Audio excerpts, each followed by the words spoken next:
আসসালামু আলাইকুম। তাজমহল গল্পের পরবর্তী অংশ।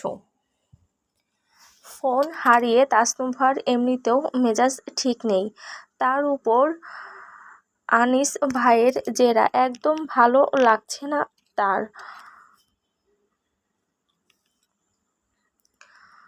আনিসের কলিগরা সবাই চলে এলো কিছুক্ষণের মধ্যে। সবটা শুনে তারা তাসনুভার বন্ধুদের ঘিরে ধরেছে, জবাবদিহিতা চাচ্ছে কেন তারা এরকম বলল। বয়সে তাদের জুনিয়র, কিন্তু কথাবার্তা কি ছিরি। সরি না বলা অবধি তারা কোথাও যেতে পারবে না। তাসনুভা বিড়বিড়িয়ে বলল, আমি আমার ফোন পাচ্ছি না, আর এরা আছে এদের তালে।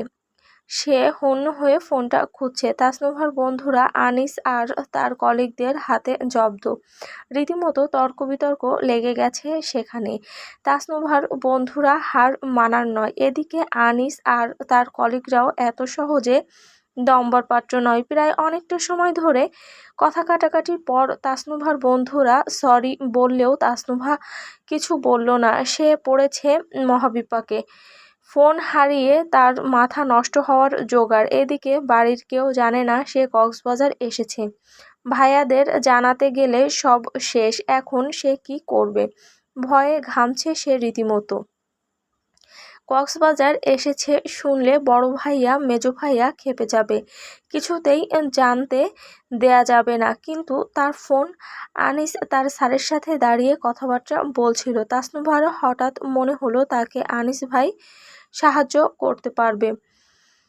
অ্যাটলিস্ট সে অনুরোধ করলে এড়িয়ে যাবে না। নিজ থেকে কথা বলতেও ইচ্ছে করছে না, কিন্তু বিপদে পড়লে মানুষ লঘুজ্ঞান হারিয়ে বসে। তাসনুভার এখন অন্যদিকে মন নেই। সে নিজেকে সামলে নিয়ে আনিসের দিকে এগিয়ে গেল। তাকে এগিয়ে আসতে দেখে আনিস কপাল কুঁচকালো। তাসনুভা জিভ দিয়ে ঠোঁট ভিজিয়ে নিয়ে বলল, আনিস ভাই, আমার ফোনটা আসলে পাচ্ছি না, খুব টেনশনে আছি। আপনার স্যারের সাথে মিসবিহেভ করতে চাইনি, সরি স্যার। স্যার গম্ভীর মুখে বললেন, ইটস ওকে আনিস, চলো। তাসনুভা একটু চুপসে গেল। আনিস তার দিকে তাকিয়ে বলল, তোমাদের বাড়িতে জানিয়েছো? তাসনুভা চুপ হয়ে গেল। আনিস কপাল কুঁচকে চেয়ে রইল। তাসনুভা একটু সময় নিয়ে বলল, আসলে আমি হুট করে চলে এসেছি, বাড়িতে জানাইনি। ফোন কখন হারিয়েছ? আমরা ব্যাগগুলো একসাথে রেখেছিলাম ওখানে বালির ওপরে। ব্যাগের ভেতর আমার ফোন ছিল, আর কারো ফোন ছিল না। ওদের ফোন ওদের হাতে আছে, শুধু আমারটাই নেই। ব্যাগগুলো এলোমেলো পেয়েছিলে? না, ঠিকঠাক ছিল। বুঝতে পারছি না কিছু। ব্যাগ যেখানে রেখেছো সেখানে ভালো করে দেখো, হয়তো ব্যাগ থেকে পড়ে গিয়ে কোনো কিছুতে ঢাকা পড়েছে। তোমার ফোন বন্ধ ছিল? না, বন্ধ ছিল না। চার্জ ছিল? খেয়াল করিনি, মাথা কাজ করছে না। আনিস কিছুক্ষণ চুপ করে রইল। তাসনুভা এদিক ওদিক তাকাচ্ছে বারবার, টেনশনে তার হাত পা ঘামছে। আনিস তার স্যারকে কিছু একটা বলে তাসনুভাকে বলল, ব্যাগ কোথায় রেখেছো দেখাও দেখি। তাসনুভা তাকে নিয়ে গেল। বালুর উপরে জুতো ব্যাগ সবকিছু রেখে পানিতে নেমেছিল তারা। জায়গায় কিছু চিপসের প্যাকেটও ফেলেছে। তাসনুভা বলল, এখানে ছিল সবগুলো। এসে দেখি ব্যাগ থেকে ফোন ওধাও, তার পাশেই আপনার স্যার দাঁড়িয়েছিল, তাই সবাই ভেবেছে। আনিস একটু কঠোরভাবে বলল, স্যার তোমার ফোন চুরি করবে? তুমি জানো উনি কত বড় পোস্টে আছেন? ফোন চুরি করতে যাবে কোন দুঃখে? না জেনে কথা বলা কতটুকু যৌক্তিক? তাসনুভা চুপ করে রইল। অন্য সময় হলে আনিসের এত কথার ধার ধারত না সে। বিপদে পড়েছে বলে চুপ আছে। আনিস জায়গাটায় খোঁজাখুঁজি করলো অনেকক্ষণ, ফোনটা পাওয়া গেল না। কেউ চুরি করেছে এটাও বিশ্বাস হচ্ছে না। সন্দেহজনক কাউকে দেখা যাচ্ছে না আপাতত। তাসনুভার দিকে তাকালো সে। তাসনুভার চেহারা দেখে মনে হচ্ছে সে ফোন না পেলে আর বাড়ি ফিরবে না। আনিস শেষমেশ দীর্ঘশ্বাস ছেড়ে বলল, ফোন না পেলে আর কিছু করার নেই। তাসনুভা কপালের একপাশে চেপে ধরল, সবাই বকবে আমাকে। আনিস বলল, কিছু করার নেই, হোটেলে ফিরে যাও, পারলে বাড়িতে জানাও। আর একটা কথা, পারলে তোমার বন্ধু বান্ধব সবার ব্যাগ চেক করো। তাসনুভা অবাক চোখে তাকালো। আনিস বলল, ওরা চুরি করেছে বলছি না, হতে পারে তুমি ওদের ব্যাগে রেখেছো তোমার ব্যাগ মনে করে। আমি ওদের ব্যাগ চেক করব এখন? না হলে কিছু করার নেই, আমি গেলাম। সবাই আমার জন্য অপেক্ষা করছে, বাড়িতে জানিয়ে দাও। তাসনুভা রুক্ষ স্বরে বলল, আপনার সাহায্য চেয়েছি বলে মনে হচ্ছে আপনি অনেক দামে উঠে গেছেন। আনিস কিছু বলল না, সোজা চলে গেল। মেয়ে মানুষ মানেই ঝামেলা। তাসনুভাকে ওর বান্ধবীরা টেনে নিয়ে গেল। তাসনুভা এবার কাঁদছে রাগে দুঃখে ভয়ে। রাতে অঝোরে বৃষ্টি নামলো। সাইনা পুলের ওখানে ছিল তখনও। ভালো লাগছিল বৃষ্টিতে ভিজতে। তাজদার এসে দেখলো সে ভিজে গিয়েছে ইতোমধ্যে। আনিসও ছিল সাথে। আনিস এখানে আছে সেটা তৌসিফ জানিয়েছে ফোনে। তারপর দুজনে ফোনে যোগাযোগ করে একত্রিত হলো। ভারী পায়ের শব্দ শুনে সাইনা ফিরে তাকালো। আনিস বলল, কি রে, ওখানে ভিজছিস কেন? সাইনা তাকে দেখামাত্রই নিজেকে স্বাভাবিক করে নিল। বলল, তুমি কখন এসেছো? আমি তো বিকালে এলাম। ড্রেস পাল্টে নে, একসাথে সাথে ডিনার করব। সাইনা এক পলক তাজদারের দিকে তাকালো। তাজদার চোখ সরিয়ে নিল। সাইনা রুমে চলে গেল। সে শাড়ি পরছিল। ঠিক তখনই তাজদার রুমে ঢুকলো। সাইনা শাড়ির আঁচল কাঁধে তুলে দাঁড়িয়ে রইল, চোখ ফ্লোরে রেখে। তাজদার চোখ সরিয়ে নিজের কাজে মনোযোগ দিল। শার্ট পরতে পরতে কাকে যেন ইচ্ছে মতো বকে যাচ্ছে। সাইনা কিছু বুঝতে পারছে না। শার্ট পাল্টানোর দেখে বিরক্ত লাগছে। কয়েক ঘন্টা পর পর শার্ট পাল্টাবে। বেড়াতে এসেও একই কাণ্ড। এগুলো কি ধরনের বদ অভ্যাস? আবারও গর্জে উঠল তাজদার। সাইনা তা শুনে চমকে গেল। কাকে বকছে এভাবে? কথার আগামাথা কিছু বুঝতে পারছে না সে। শার্টের বোতাম ঠিক করতে করতে কাকে ফোন চেপে ধরে সাইনার দিকে তাকালো তাজদার। ফোন আসা হোক, বলল, আসা হোক। সাইনা তার পেছনে পেছনে বেরোলো। সেখানকার রেস্টুরেন্টে খাওয়া দাওয়া চলল একসাথে। আনিস সবার সাথে তাজদারের পরিচয় করিয়ে দিয়েছে। তাজদার সবার সাথে ভালোভাবে কথাবার্তা বলেছে। আনিসের ভালো লেগেছে সবার সাথে ভালোভাবে গল্পগুজব করছে দেখে। 10 বছর আগের তাজদার সিদ্দিকী হলে এমনটা অবিশ্বাস্য ছিল। তাজদার তাসনুভার উপর খেপেছে, ইচ্ছে মতো বকেছে। সামনে পেলে কি করবে তাসনুভা সেটা ভেবেই চুপসে গেছে। ডিনার করার জন্য তাকে আসতে বলেছিল, সে ভয়ে আসেনি। জানিয়েছে সে খেয়ে ফেলেছে বন্ধু বান্ধবদের সাথে, কাল দুপুরে খাবে তাদের সাথে। আনিস তাজদারকে বলল, রাগারাগির দরকার নেই, কিন্তু তাজদার শুনছে না। সে তাসনুভাকে আসতে বলছে, না এলে সে নিজেই যাবে। তাসনুভা তার ফোনটা পেয়েছে বান্ধবীর ব্যাগে। আনিসের কথাটা সবার সাথে শেয়ার করেছিল সে। সবাই মিলে যে যার ব্যাগ খোঁজাখুঁজি করতেই তাসনুভার ফোনটা পাওয়া গেল। অথচ তারা 3-4 ঘন্টা পাগলের মতো ফোনটা খুঁজে বেরিয়েছে। ফোনটা পাওয়ার পর সবাই বসে হো হো করে হাসছে তাসনুভার পাগলামির কথা ভেবে। কিন্তু তাসনুভা এখনো স্বাভাবিক হতে পারছে না। সে না গেলে ভাইয়া এখানে চলে আসবে যদি সবার সামনে সিন ক্রিয়েট করে। খাওয়া দাওয়া শেষে অনেকক্ষণ সবাই মিলে গল্পগুজব করলো। ফোনে কথা বলার জন্য তাজদার একটু দূরে সরে যেতেই সবাই আনিসকে বলল, বোনের জামাই ভালো পেয়েছো। আনিসও কথাটাই দ্বিমত পোষণ করেনি। তাজদার সিদ্দিকী নিঃসন্দেহে ভালো কিছু অভ্যাস ছাড়া। ছোট থেকে গরিব দুঃখী মানুষ পছন্দ করতো না। দুঃখীরা পাড়ায় ভিক্ষা চাইতে এলে তাদের দূর দূর করে তাড়িয়ে দিত। কাউকে পছন্দ না হলে তাকে আশেপাশেও দেখতে চাইতো না। তার বাপ চাচার সাথে ঝগড়া ঝাঁটি হলে সেখানে সে মাতব্বারি দেখাতো। তার বাপ চাচাকে ভয় না পেলেও মানুষ তাকে ভয় পেত। বড় হওয়ার পর অনেক পরিবর্তন এসেছে যদিও। আগের মতো থাকলে সে বিয়েতে জীবনেও রাজি হতো না। আগে যা হয়েছে তা বাদ, এখন শুধু তার বোনটা ভালো থাকলেই হলো। সাইনা চুপচাপ বসে আছে। সে তিতলির সাথে কথা বলছে হোয়াটসঅ্যাপে। তাজদার এখনো গল্পে মেতে আছে। আনিস আর তার কলিগদের সাথে আলোচনা চলছে রাষ্ট্রীয় কাঠামোর ঘাটতি আর কর্পোরেট জবের নিষ্ঠুর বাস্তবতা নিয়ে। তাজদার মাঝে মাঝে একটু গম্ভীর মুখে মাথা নেড়ে নিজের মত দিচ্ছিল। ঠিক তখনই একটা ফোন এলো। তাজদার একটু সরে গেল। আনিস কলিগদের যেতে বলে সাইনাকে নিয়ে তাজদারের পিছু পিছু গেল। তাসনুভা ভয়ে ভয়ে ভাইয়ের সামনে এসে দাঁড়িয়েছে। তাজদা তার দিকে কাটখাট গলায় কয়েকটা প্রশ্ন ছুড়ে দিল। কোনো ভদ্রলোকের মেয়ে এভাবে বাড়িতে না জানিয়ে ঘুরতে আসে? তাসনুভা কাঁপছে রীতিমতো, লজ্জাও পাচ্ছে শাইনা আর আনিসের সামনে। মাথা নামিয়ে দাঁড়িয়ে রইল সে। তাসনুভার একজন বান্ধবী বলল, ভাইয়া, আমরা সবাই মিলে ওকে ট্রিট দিয়েছি, ওর জন্য সারপ্রাইজ ছিল ব্যাপারটা।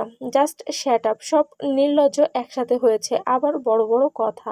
তাসনুভা তার বান্ধবীকে চোখের ইশারায় চলে যেতে বলল। অপমানিত হয়ে সবাই কিছুটা দূরে গিয়ে দাঁড়িয়েছে। ফিসফাস করছে। তাসনুভার এই মেঝো ভাইটা আস্ত একটা খাটাস। সবাই শাইনাকে দেখিয়ে বলল, বউ ভালো পেয়েছে। আরেকজন বলল, মেয়েটার কপাল খারাপ, এরকম বর মানেই জীবন তেজপাতা। তাজদার ফোনে কাউকে ডায়াল করছে। তাসনুভার দিকে আগুন দৃষ্টিতে তাকিয়ে বলল, তোমার বাহাদুরি বের করছি আমি। তাসনুভা ফোনের দিকে তাকিয়ে বলল, আর কখনো এমন হবে না, আব্বু শুনলে আমাকে।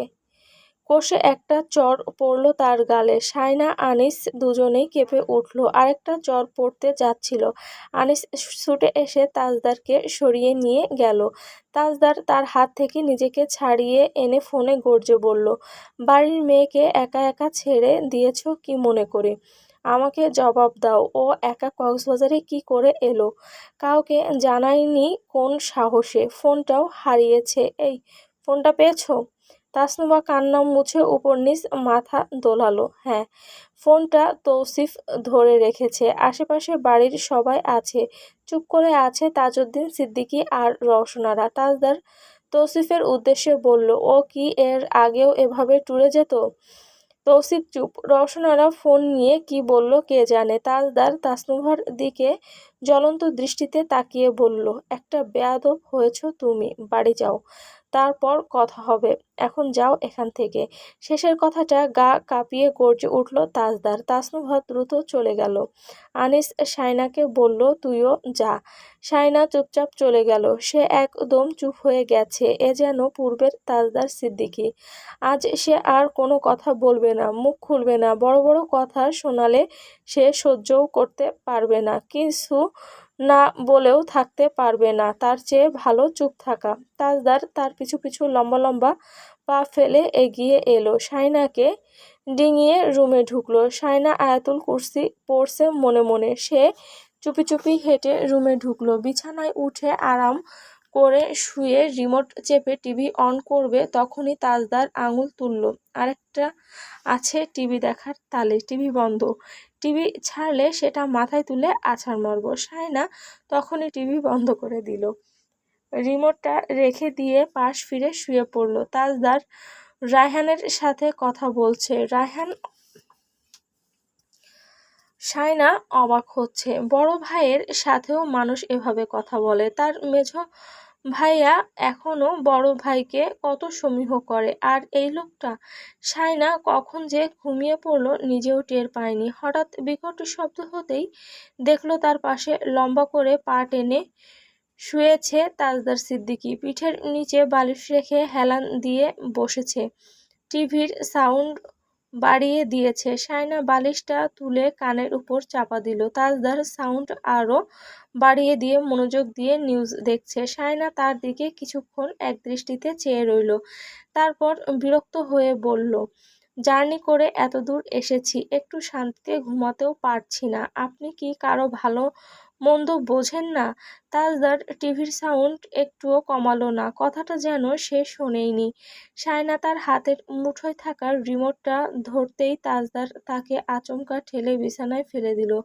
শায়না সরে এসে বিড়বিড়িয়ে বলল, ছোট লোককে আবার যখন তখন ছুঁতে সমস্যা নেই। কি বললে? শায়না শান্তভাবে বলল, স্পষ্ট শুনেছেন কি বলেছি? তুমি নিজেকে ছোট লোক বলে দাবি করছো?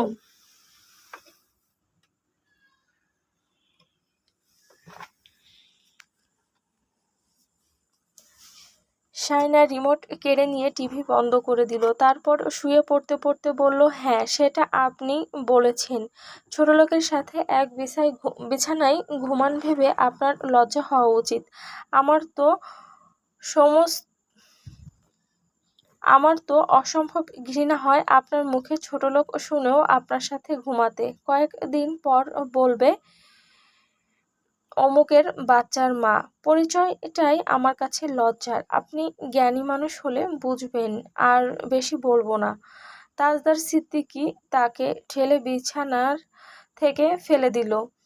শাইনা বিপদের আশঙ্কা বুঝে তার বুকের শার্ট চেপে ধরে, গলা ধরে ফেলেছিল। ফলস্বরূপ তাজদারকে নিয়েই পড়ে গেল একসাথে। আঘাত বেশি শাইনাই পেয়েছে। চ্যাপ্টা হয়ে গেল সে তাজদারের বুকের নিচে। কোমরটা মনে হচ্ছে গেল।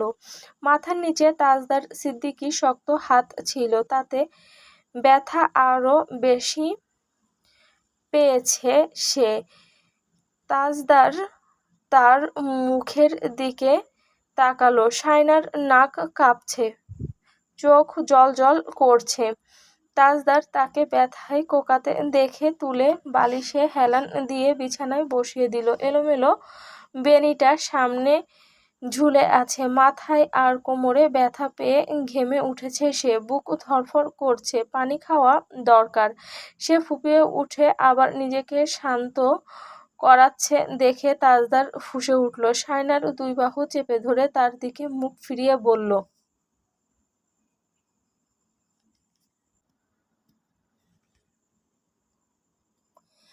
তুমি এক্স্যাক্টলি কি চাইছো সেটা বলবে? সময়গুলো যেভাবে পার হচ্ছে মনে হচ্ছে বেশি দিন তোমার সাথে আমার থাকা হবে না।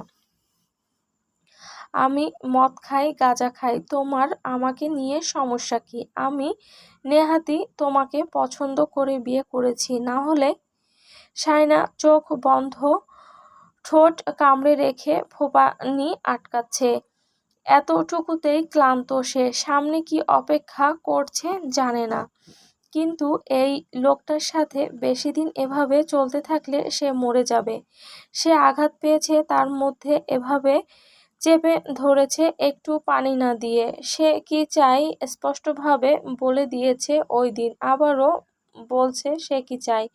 তাকে ওভাবে বসে নীরবে কাঁদতে দেখে তাজদার সরে গেল। ঠোঁটের কাছে হাত রেখে পায়চারি করতে করতে শায়নার দিকে বারবার তাকালো। বিয়ের আগে মনে হচ্ছিল সবটা সহজ, খুব সহজ, কিন্তু এখন মনে হচ্ছে বিষয়টা খুব জটিল। শায়নার দিকে এগিয়ে গেল সে একটা কথা বলার জন্য। শায়না তার দিকে চোখ মেলে তাকালো। ওই চাহনিতে কি ছিল যা তাজদার সিদ্দিকীর এর পদক্ষেপ থামিয়ে দিল? শায়না তার দিকে চোখে জল নিয়ে তাকিয়ে বলল, দুমুঠো ভাতের আশায় আমি আপনার কাছে আসিনি। দুমুঠো ভাতের বদলে যেদিন সম্মান নিয়ে আসতে পারবেন সেদিন আমার কাছে থেকে স্বাভাবিক আচরণ আশা করবেন। যদি আপনি মানুষ হয়ে থাকেন। অমানুষ হয়ে থাকলে যা ইচ্ছে করেন, আমি আপনাকে আর বাধা দেব না। তাজদার তার দিকে কপাল কুঁচকে চেয়ে রইল। অনেকক্ষণ চেয়ে রইল। সম্মান? সবার বিরুদ্ধে গিয়ে এত টাকা পয়সা খরচ করে বিয়ে করেছে, এটা সম্মান নয়? তাকে কথাটা বড্ড ভাবালো। সম্মান? শায়না মমতাজ তার কাছ থেকে সম্মান চাই? সে বেরিয়ে যাচ্ছিল। শায়না বলল, কোথায় যাচ্ছেন বলে যান, এটা বাড়ি নয় যে আমি দরজা বন্ধ করে ঘুমিয়ে পড়ব। তাজদার তার দিকে ফিরে তাকালো, গম্ভীর মুখে বলল, মরতে যাচ্ছি। সমুদ্রে যদি টেনে নেয় তো ভালোই, আর যদি বেঁচে ফিরি তবে আমি তোমাকে তোমার বাড়িতে পাঠিয়ে দেব। এত চ্যাটাং চ্যাটাং কথা শোনার জন্য বিয়ে করিনি সবার বিরুদ্ধে গিয়ে। এত টাকা পয়সা খরচ করে তুমি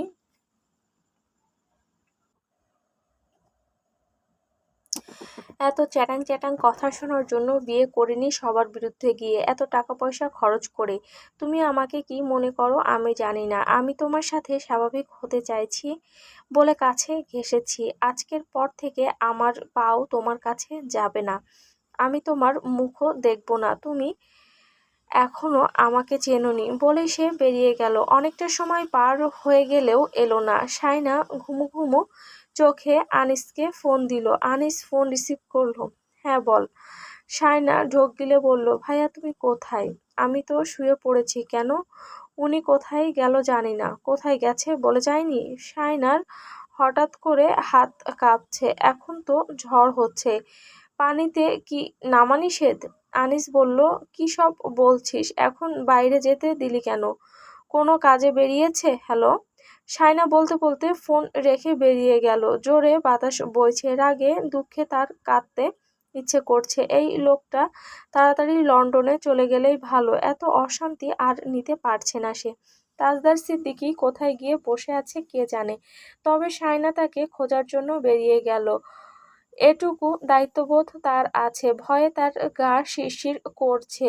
এরকম ঝড় হলে সে জীবনেও এখানে আসতো না। হঠাৎ তার পাজোড়া থেমে গেল। ওই দূরে কেউ বসে আছে একলা। সায়না ডাকলো, শুনছেন?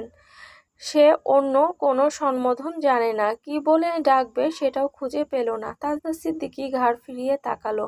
ঝড়ের বেগে ছুটে আসছে সায়না মমতাজ। হাওয়ার বেগে তার শাড়ি আঁচল উড়ছে। সে বসা থেকে ধীরে ধীরে দাঁড়িয়ে পড়ল। সায়না এসে তার বুকে বরাবর কিল বসালো, ধাক্কা মেরে বলল, ঝড়ের রাতে বেরিয়ে গিয়ে আমাকে ভয় দেখাচ্ছেন?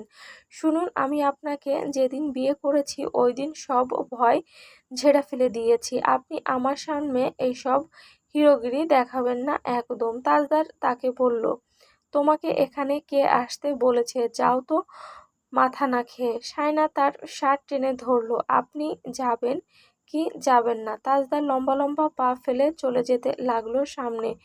আরে লোকটা পাগল নাকি? সায়না দৌড়ে গিয়ে তার হাত ধরে ফেলল।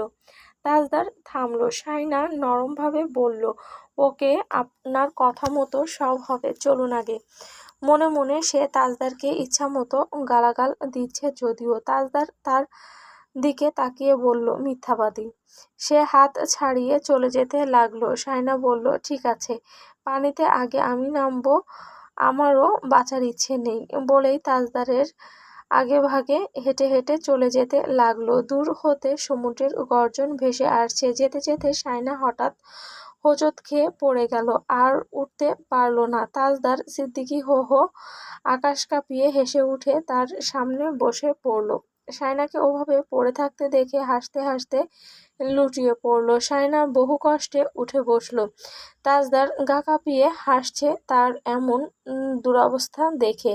সায়না পাশে বসে তার বুকের উপর বালু তুলে দিতে লাগলো, এমনকি খাইয়েও দিল। তাজদার সঙ্গে সঙ্গে মুখ ফিরিয়ে থুতু ফেলে দিল পাশে। তারপর রুক্ষ ভঙ্গিতে মুখ মুছে নিয়ে সায়নাকে ফেলে দিল নিচে।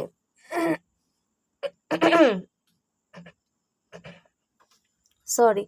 সায়না হতচকিত হওয়ার আগেই তাজদার দুই হাত ভরে বালু কুড়িয়ে তার গলায় মেখে দিল রুক্ষ ভঙ্গিতে। তারপর মুখটা তুলে ধরে ভেজা কাপা ঠোঁটের উপর চেপে ধরল নিজের ঠোঁট। এক ঝটকায় ঠেলে দিল সমস্ত জমাট ক্ষোভ, গম্ভীর নীরবতা আর একরাশ দাহ করা প্রতিশোধ, প্রতিহিংসা। নিঃশ্বাসহীন মুহূর্তে আটকে গেল সবকিছু। তারপর সায়নাকে একা রেখে সে চলে যেতে গেল রিসর্টের দিকে।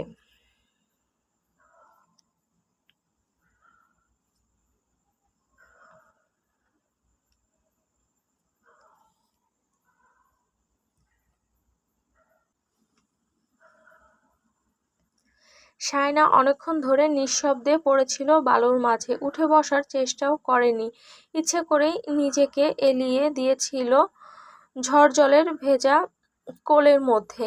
তাজদার ওকে ফেলে চলে গিয়েছিল প্রায়, কিন্তু কিছু দূর গিয়ে থমকে দাঁড়ালো। সায়নার না ফেরার ভাবনা তার ভেতরটা অস্থির করে তুলতেই অবচেতনে পা ঘুরে গেল। ফিরে এসে দেখল ঠিক যেভাবে ফেলে গিয়েছিল সায়না এখনো তেমনই পড়ে আছে। বালু তার চুলে, চোখে, গায়ে মিশে গেছে। ঝড়ের পানিতে পুরো শরীর ভিজে চুপচুপে, কিন্তু তবুও নড়েনি সে। তাজদার তাকে হাত ধরে তুলতে গেল, বলল, ওঠো, এভাবে কতক্ষণ পড়ে থাকবে? সায়নার মুখের একপাশে লেগে থাকা বালু কাদার মতো লেগে গেছে। চোখ জোড়া লাল টকটকে, দীর্ঘ সময় ধরে কান্না আটকে রেখেছে। কাঁপা কাঁপা পলক আর শক্ত হয়ে থাকা ঠোঁট বুঝিয়ে দিচ্ছে সে ভেতরে ভেতরে পুড়ছে। তাজদার চোখ সরু করে তাকিয়ে রইল তার দিকে। কপাল বেয়ে টুপটুপ করে পানি পড়ছে। সে বিরক্তিভাবে মুখের পানি মুছতে মুছতে বলে উঠল, আশ্চর্য, এত নাটকের কি আছে? তোমার এই সব অভিনয় দেখে মনে হচ্ছে যেন তোমায় কোনো পরপুরুষ ছুঁয়েছে। এসব ফিল্মি ন্যাকামো বাদ দাও, চলো আমার সাথে। বলেই একটানে শায়নাকে কোলে তুলে নেবে। ঠিক তখনই ঘটে গেল এক অবিশ্বাস্য ঘটনা। শায়নার দাঁতে বালু খিচখিচ করছে। সে মুখে জমে থাকা বালুর সঙ্গে থুতু ছুঁড়ে দিল তাজদারের দিকে প্রচণ্ড ঘৃণায়। থুতুটা গিয়ে ছুঁয়ে পড়ল তাজদার সিদ্দিকীর গায়ের একেবারে কাছ ঘেঁষে। মুহূর্তেই সময় থেমে গেল। শায়নার চোখের চাহনি আগুন ছুড়ল তাজদারের অহংকার ভরা মুখের দিকে। তাজদার সিদ্দিকী স্তব্ধ। বাতাস থমকে রইল। সমুদ্রের ঢেউয়ের শব্দ দূরে মিলিয়ে গেল। শায়নার চোখ দুটো জ্বলতে লাগলো ক্রোধের আগুনে। তাজদার সিদ্দিকী দাঁড়িয়ে রইল শক্ত হয়ে। চোখের পাতা ফেলতে ভুলে গেল সে।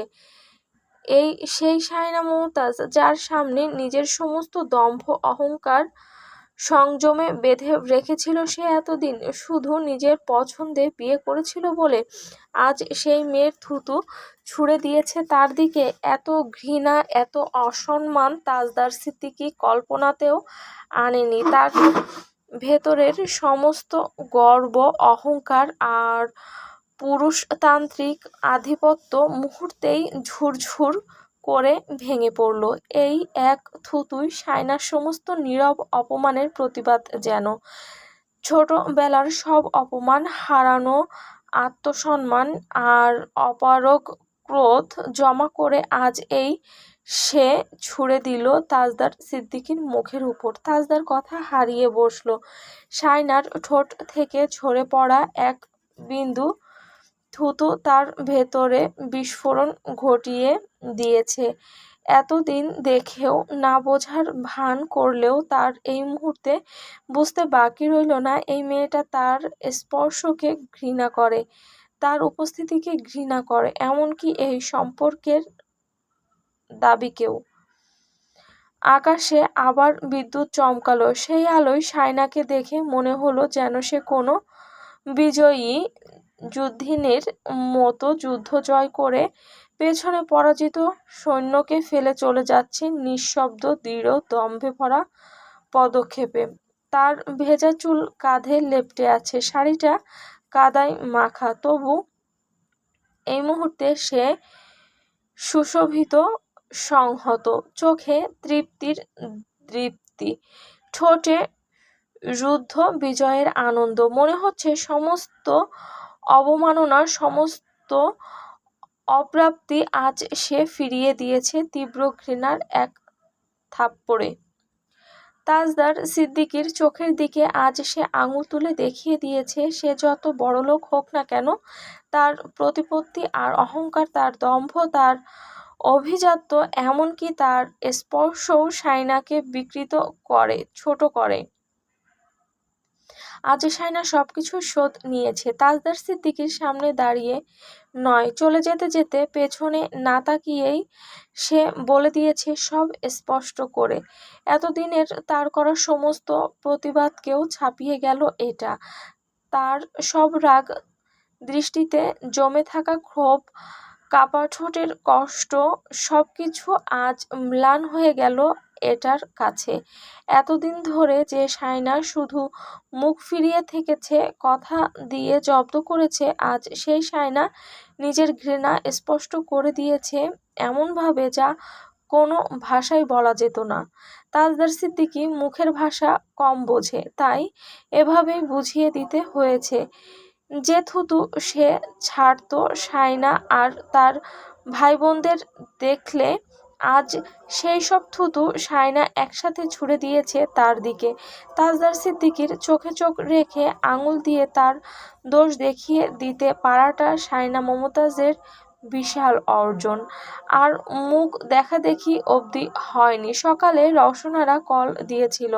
তাজদার সিদ্দিকী তখনও বিছানায় ঘুমোচ্ছিল। শায়না চুল আঁচড়াচ্ছিল আস্তে আস্তে। হাত চলছে না, জ্বরে গা পুড়ে যাচ্ছে, চোখ মুখ জ্বলছে, কিন্তু সে চেষ্টা করছে নিজেকে স্বাভাবিক রাখার। ফোনে রিং বাজছে। তাজদার বালিশ থেকে মাথা তুলে ফোনটা রিসিভ করে কানে দিল। রওশনারা ফোন করেছে। মা ছেলের কথাবার্তার এক ফাঁকে রওশনারা বললেন, আনিসা সায়নার সামনে চড় মেরেছ শুনে তোমার বাবা রেগে গিয়েছে। আমরা ওকে বকেছি। তৌসিফ আমাদের সবটা জানিয়েছে। বাড়ি আসুক, তারপর একটা হেস্তনেস্ত করব। তাজদার শোয়া থেকে উঠে বসলো। বাইরে বেরিয়ে এসে দরজাটা ভিজিয়ে দিয়ে গমগমে গলায় বলল, ফোন দেওয়ার আসল উদ্দেশ্য কি? তোমাদের মেয়েকে চড় কেন মেরেছি সেটা জানা? সত্যি কথা বলবে? রওশনারা তার কথার টোনটা চেনে। শান্তভাবে বলল, রেগে যেও না, ও মেয়ে, বড় হয়েছে। শাসন করলে আলাদাভাবে করতে। সবার সামনে চড় মারাটা আমাদের ভালো লাগেনি। তুমি ঠান্ডা মাথায় ভেবে দেখো সেটা। তাজদার মনোযোগ দিয়ে সবটা শুনল। তারপর বলল, বেশ, তোমাদের মেয়ে জাহান্নামে যাক, আমি আর ফিরেও তাকাবো না। আমি বুঝে গেছি আমি এক গাদা ছোটলোকদের সাথে বসবাস করছি, যাদের মধ্যে বিন্দুমাত্র কৃতজ্ঞতার বালাই নেই। চড় কেন মেরেছি সেই কারণ না খুঁজে আমার কাছে জবাবদিহিতা চাচ্ছে আমি কার কার সামনে চড় মারলাম। কোনো ভদ্রলোকের মেয়ে একা একা কক্সবাজার আসে? হ্যাঁ? রওশনারা চুপ করে রইল, হাত কাঁপছে। শায়না রুমে বসেই সব শুনতে পেয়েছে। তাজদার সিদ্দিকী আর রুমে এলো না, বাইরে দাঁড়িয়ে গর্জন করে যাচ্ছে। রায়হান তাকে জিজ্ঞেস করেছে কেন মায়ের সাথে ওভাবে কথা বলল, আর এতেই তাজদার সিদ্দিকী রেগে গিয়েছে। ওটা তার মা নাকি প্রতিবেশী খালা? সে কথায় কথায় ছেলের উপর রাগ করে বসে থাকে। ছেলেবেলায়ও সে খেলার মাঠে গন্ডগোল বাধিয়ে এলে মা শাসনের বদলে তার সাথে কথা বলা বন্ধ করে দিত, মুখ দেখাতো না, খাবার দিত ছোট মা। তাজদার তখন আরও রেগে যেত। সেও মায়ের সামনে যেত না, কথাও বলতো না। দিনের পর দিন মা ছেলে মুখ না দেখে থেকেছে, কথা না বলে থেকেছে। সেই যে দূরত্ব বেড়েছে, এখনো অবধি মা ছেলে মুখোমুখি বসে কথাবার্তা বলেনি, মা ছেলেকে বুকে টেনে নেয়নি। পাহাড় সম একটা দূরত্ব আছে যেটা কোনোদিন কমারও নয়। রায়হান এত বলল, আমার সাথে তো এমন করে না আম্মা, তোর সাথে কেন করে? তুই নিজের মাকে নিজেই চিনিস না, বুঝিস না কোন কথায় আঘাত পাবে সেটাও বুঝিস না? তোর কি এমন আর সেই বয়স? তোর কি এখন আর সেই বয়স আছে যে তোকে মা ভালো মন্দ শেখাবে ধরে ধরে? মায়ের সাথে কোন কথা কিভাবে বলতে হবে এসবও যদি তোকে এখন শিখিয়ে দিতে হয়? এত বড় চাকরি বাকরি করা মানুষকে এইসব শোনানোর দরকার আছে বলে আমার মনে হয় না। তাজদার সিদ্দিকী কানে ফোন চেপে ধরে চুপচাপ শুনে গেল।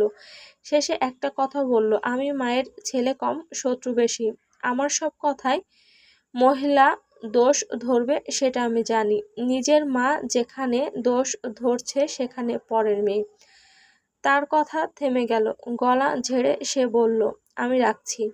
রায়হান বলল, শান্ত হ, মাথা গরম করিস না। শায়নাকে নিয়ে ঘুরে ফিরে ভালোভাবে চলে আয়, আর আম্মাকে পারলে কল দিয়ে একটু শান্তভাবে কথাবার্তা বলিস, এত রাগ দেখাস না। তাজদার একটাও কথা বলল না, চুপ করে শুনে গেল। কথা ফুরাতেই ঠিক যেমন ছিল তেমনই নিঃশব্দে দাঁড়িয়ে রইল। বাইরে তখন শান্ত হাওয়া বইছে।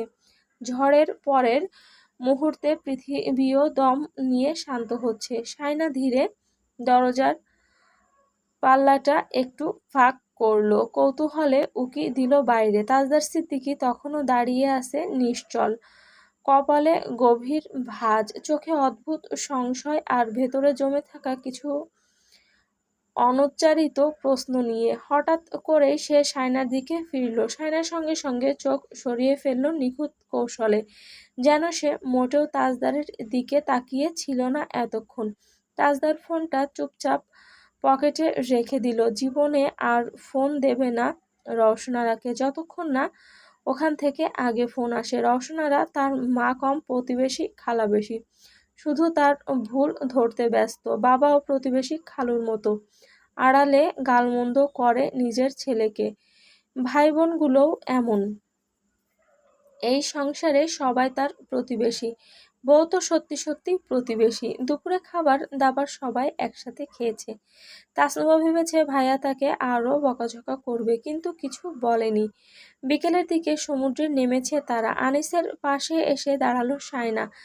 আনিস দূরে তাজদারকে দেখলো, তারপর বোনের দিকে তাকালো, জানতে চাইলো কিছু বলবি?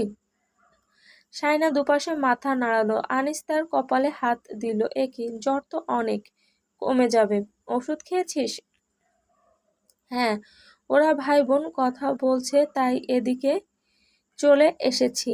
আনিস তাজদারের পেছনে তাসনুভাকে দেখলো, তারপর শায়নাকে প্রশ্ন করলো, বাড়িতে ঝামেলা হয়েছে নাকি? হয়েছে বোধহয়। আনিস বলল, থাকবে, তুই টেনশন করিস না, ওদের ঝামেলা ওরা মিটিয়ে নেবে, পানিতে নামিস না। কিন্তু তাসনুভা এসে শায়নাকে পানিতে নামিয়ে নিতে লাগলো। আনিস বাধা দিল, ওর জ্বর। তাসনুভা রেগেমেগে বলল, ভাইয়ার কাছে নিয়ে যাচ্ছি। যাবে না ও, ছেড়ে দাও। ওরা হানিমুনে এসেছে, মজা করবে, এটা স্বাভাবিক। আনিস ভুরু কুঁকচালো, ওর জ্বর, ও যাবে না বললাম। তাসনুভা শায়নার হাত ছেড়ে দিয়ে তার দিকে তেড়ে এসে বলল, আপনার বোনকে ভাইয়ার কাছে পাঠিয়ে দেন আনিস ভাই, ওরা হানিমুনে এসেছে, ভাই বোন নিয়ে ঘুরতে নয়। আমি ঘুরতে পারছি না, ওকে ভাইয়ার কাছে যেতে দেন।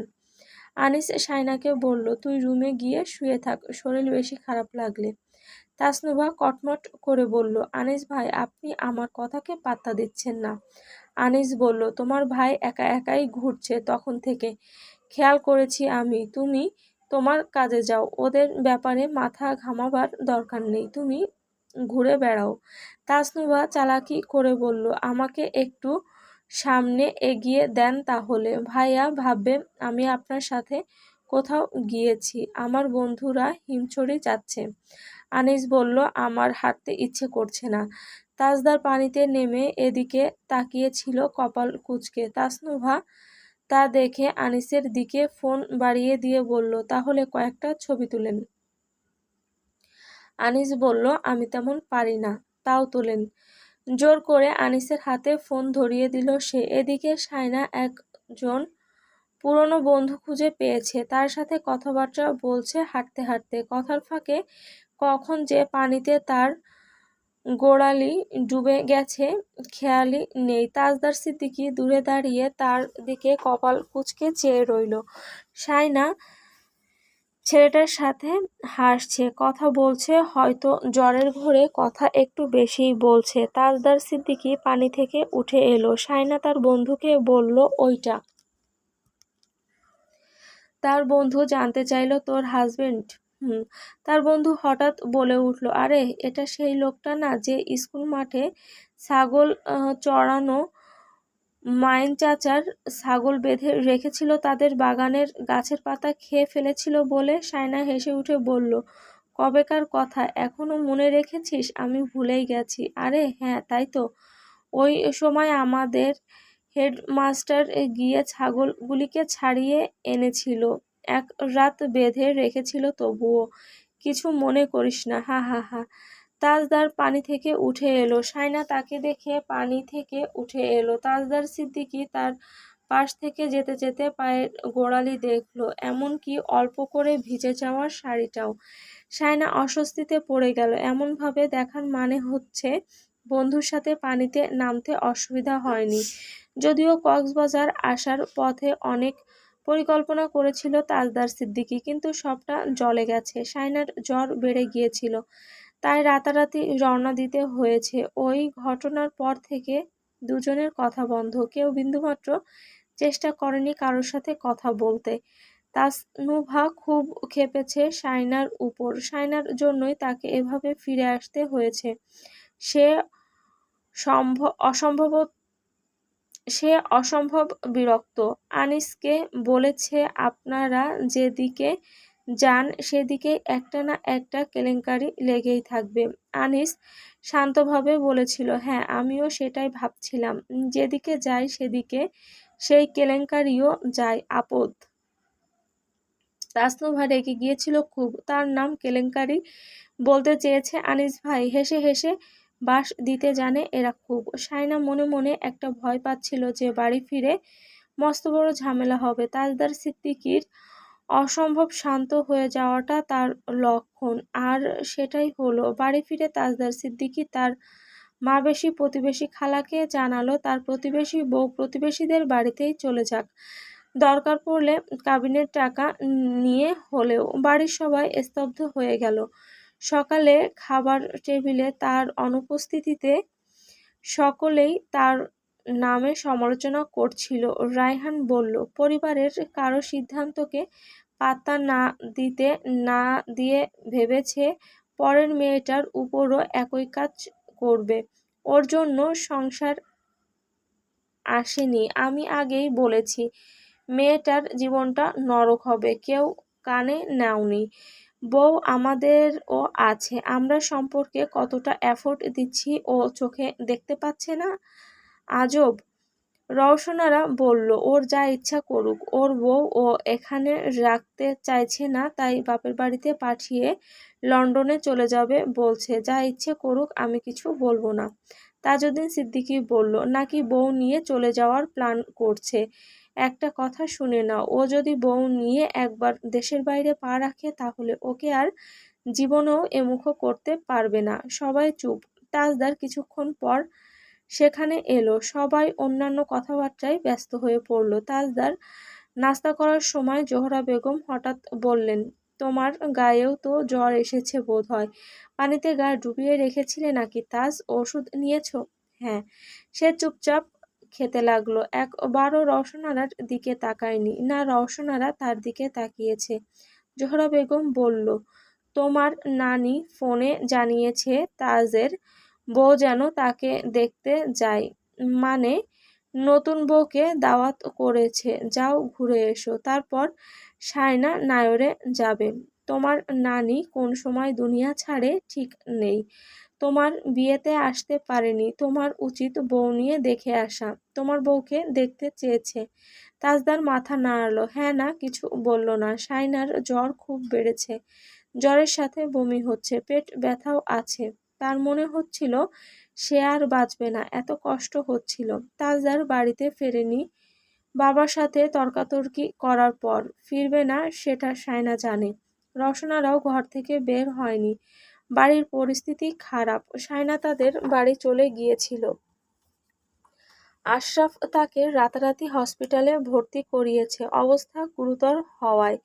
তাজদার এসে দেখলো শায়না বাড়িতে নেই। তিতলিকে জিজ্ঞেস করলো। তিতলি বলল ওদের বাড়িতে গিয়েছে, চলে আসবে বলেছে। তাজদার ভেবেছে সে চলে যেতে বলেছে সেজন্য চলে গিয়েছে, তাই সেও রাগের বশে আর খোঁজ নেয়নি। এমনকি আফসার সাহেবকে ফোন করে বলেছে তাদের মেয়ে যেন আর এই বাড়ির চৌকাঠ পার না করে। আফসার সাহেব হতভম্ব হয়ে গিয়েছেন।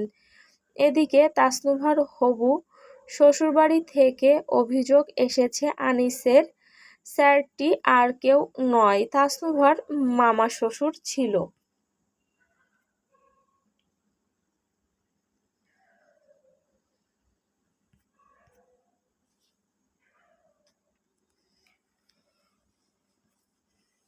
সকালে নানরুটি আর ডাল খেয়েছে তাজদার।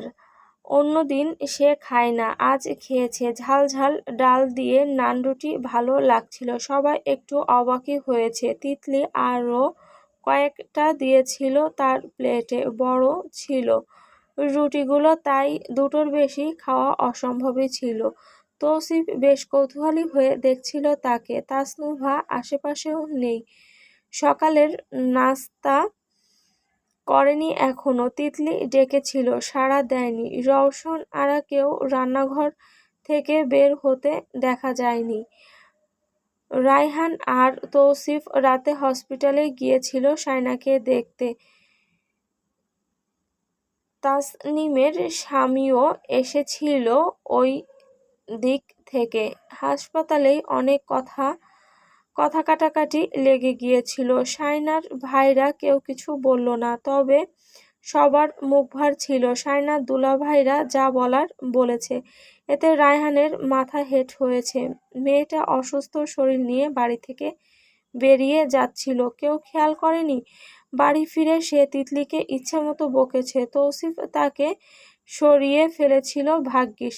তাজদারের খাওয়া শেষ হতে না হতেই রায়হান এসে খেতে বসলো। ঝিমলি এসে তাকে খাবার বেড়ে দিতে লাগলো। কক্সবাজার থেকে আসার পর রায়হানের সাথে তাজদারের মুখোমুখি বসে তেমন কথাবার্তা হয়নি। বাড়িতে যা হচ্ছে মনে হচ্ছে কোনো কুরুক্ষেত্র। দাদিমাও এলেন সেখানে। তার ইশারায় রায়হান নিজ থেকে কথা বলল, তাজদার চলে যাওয়ার সময় শাইনাকে দেখে আসিস। তাজদার তার দিকে ফিরল।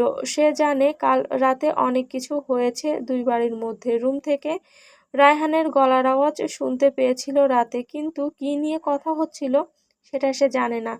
তাই কপাল কুঁচকে রায়হানের দিকে চেয়ে বলল, বুঝিনি। রায়হান খাওয়া শুরু করলো। খেতে খেতে বলল, শাইনাকে বিজিসি ট্রাস্টে অ্যাডমিট করা হয়েছে। জ্বর খারাপের দিকে চলে গিয়েছে।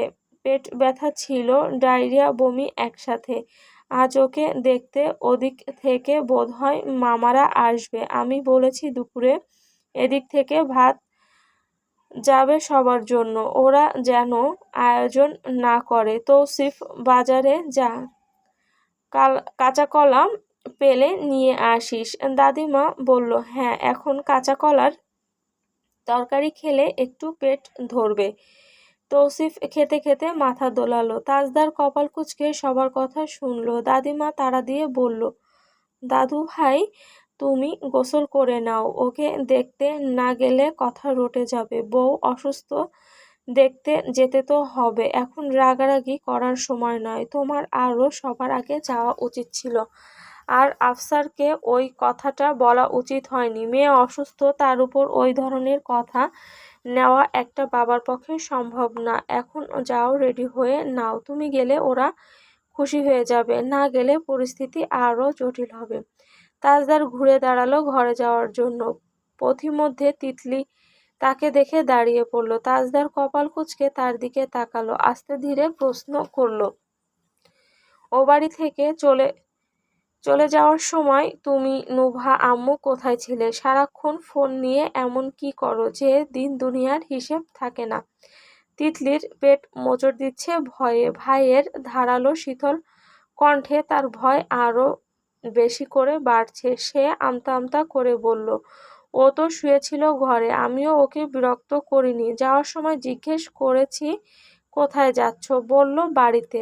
আমি বেশি প্রশ্ন করতে পারিনি, ও চলে গিয়েছিল। আম্মুও বলল ঘুরে আসুক। তাজদার বিরক্তির সাথে ঘরের দিকে রওনা দিল। তিতলি হাঁফ ছেড়ে বাঁচল। তাজদার ঘরে গিয়ে শাইনার ফোনে কল দিল। রিং পড়ার কিছুক্ষণের মধ্যেই রিসিভ হলো। রিসিভ করেছে শাইনার বড় বোন। আসসালামু আলাইকুম। তাজদার গুরুগম্ভীর কণ্ঠে বলল, ওয়ালাইকুম আসসালাম। শাইনা কোথায়? ঘুমোচ্ছে এখন। শারমিলা নিচ থেকে আর কিচ্ছু বলল না। তাজদার বলল, আচ্ছা, ফোন রাখলাম। ফোন কেটে দেওয়ার পর শারমিলা শাহিদা বেগমকে বলল, এখনও কথা বলছে কেমন গোয়ারের মতো। শাহিদা চুপ হয়ে আছেন তখন থেকে। মেয়েটা এত অসুস্থ হয়ে গেল, ওই বাড়ির কেউ একটু দেখলো না, জামাইটাও না। লন্ডনে গেলে তো। আফসার সাহেব বাটন ফোনটা হাতে নিয়ে এগিয়ে এলেন। বললেন, আমি একদম ধুয়ে দিয়েছি রায়হানের মার ভাইকে। বলেছি তার ভাগ্নে আমার সাথে কিভাবে কথা বলেছে। বলেছি আমার মেয়েকে আমি হাসপাতাল থেকে বাড়ি নিয়ে যাব। আমার মেয়ে কি ফেলনা? একটা মেয়ে এতটা অসুস্থ ছিল, কেউ একটু স্যালাইন বানিয়েও খাওয়ালো না। মশকরা পেয়েছে। আমার মেয়েটা আমাকে দেখামাত্র কেঁদে উঠল। আমার আদরের মেয়ে। আমার মেয়েকে কি খাওয়ানোর অভাবে বিয়ে দিয়েছি আমি? রায়হানের মা কেমনে একটু দেখলো না? আমি মাফ দেব না এজন্য। শাওন বলল, এখানে চিল্লায়ও না আব্বা, এটা তোমার ঘর নয়, আর ওর সামনে আজেবাজে কথা বলিও না। আফসার সাহেব বললেন, তুই আমাকে শান্ত হতে বলিস না। আমি ওই ছেলের সাথে কোনো কথা বলবো না। তার মামা চাচাদের সাথে বলবো যা বলার। জিজ্ঞেস করব তাদের হাতে মেয়ে তুলে দিয়ে কি ভুল করেছি আমি। আমার মেয়ে কেন এত অযত্নে থাকবে? বাড়ি দূরে হলে কি হতো, কাছে বলে সাহস করে চলে আসছে মেয়েটা। শায়নার স্যালাইন চলছে একটার পর একটা, পুরো মরার মতো ঘুমিয়ে আছে সে। আনিস আসছিল দেখে শাহিদা বেগম বলল, আনিসটার সামনে আজেবাজে কথা বলিও না তো, ছেলেটার মাথা গরম, কখন কাকে কি বলে ফেলে। আগে আমার মেয়েটা সুস্থ হোক, তারপর বাকি কথা। আনিস চা সিঙ্গারা সমুচা এনেছে, সাথে আপেল আর মালটা। শারমিলাকে বলল, তোরা এগুলো খেয়ে নে, ও ঘুম থেকে উঠলে এখান থেকে ফল কেটে দিস। আর দুপুরে মনে হলে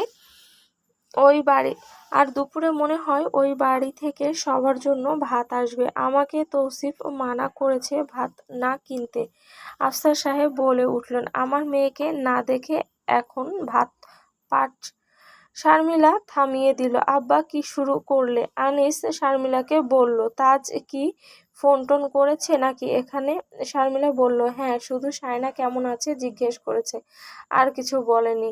আনিস চুপ করে রইল, কিছু বলল না। শারমিলা ভয় পাচ্ছে, কে জানে মুখোমুখি হলে কি ঝামেলা লেগে যায়। তাজদার যখন এলো তখন সবাই কেবিনের ভেতরে বসে ভাত খাচ্ছিল। শায়নার মুখেও ভাত তুলে দিয়েছে শাহিদা বেগম। তাজদার হুট করে ভেতরে ঢুকে আসা মাত্রই সবাই অপ্রস্তুত হয়ে পড়ল। কেউ বসা থেকে উঠে পড়ল, কেউ মাথায় কাপড় টানল। শায়নার গায়ে ওড়না ছিল না। শারমিলা তার মাথায় ওড়না দিয়ে দিল, বা হাতে। তাজদার বেরিয়ে যাচ্ছিল। শারমিলা বলল, ভাইয়া বসেন, সমস্যা নেই। তাজদার ফলমূলের ব্যাগটা একপাশে যত্ন করে রেখে বলল, ভাত তো আজানের আগে এসেছে, এখন কেন খাচ্ছ? 2:30 বাজে এখন। শারমিলা হাত ধুয়ে টুল টেনে তাকে বসতে দিতে দিতে বলল, ও ঘুমিয়েছিল, সবাই একসাথে খাবো ভাবছিলাম।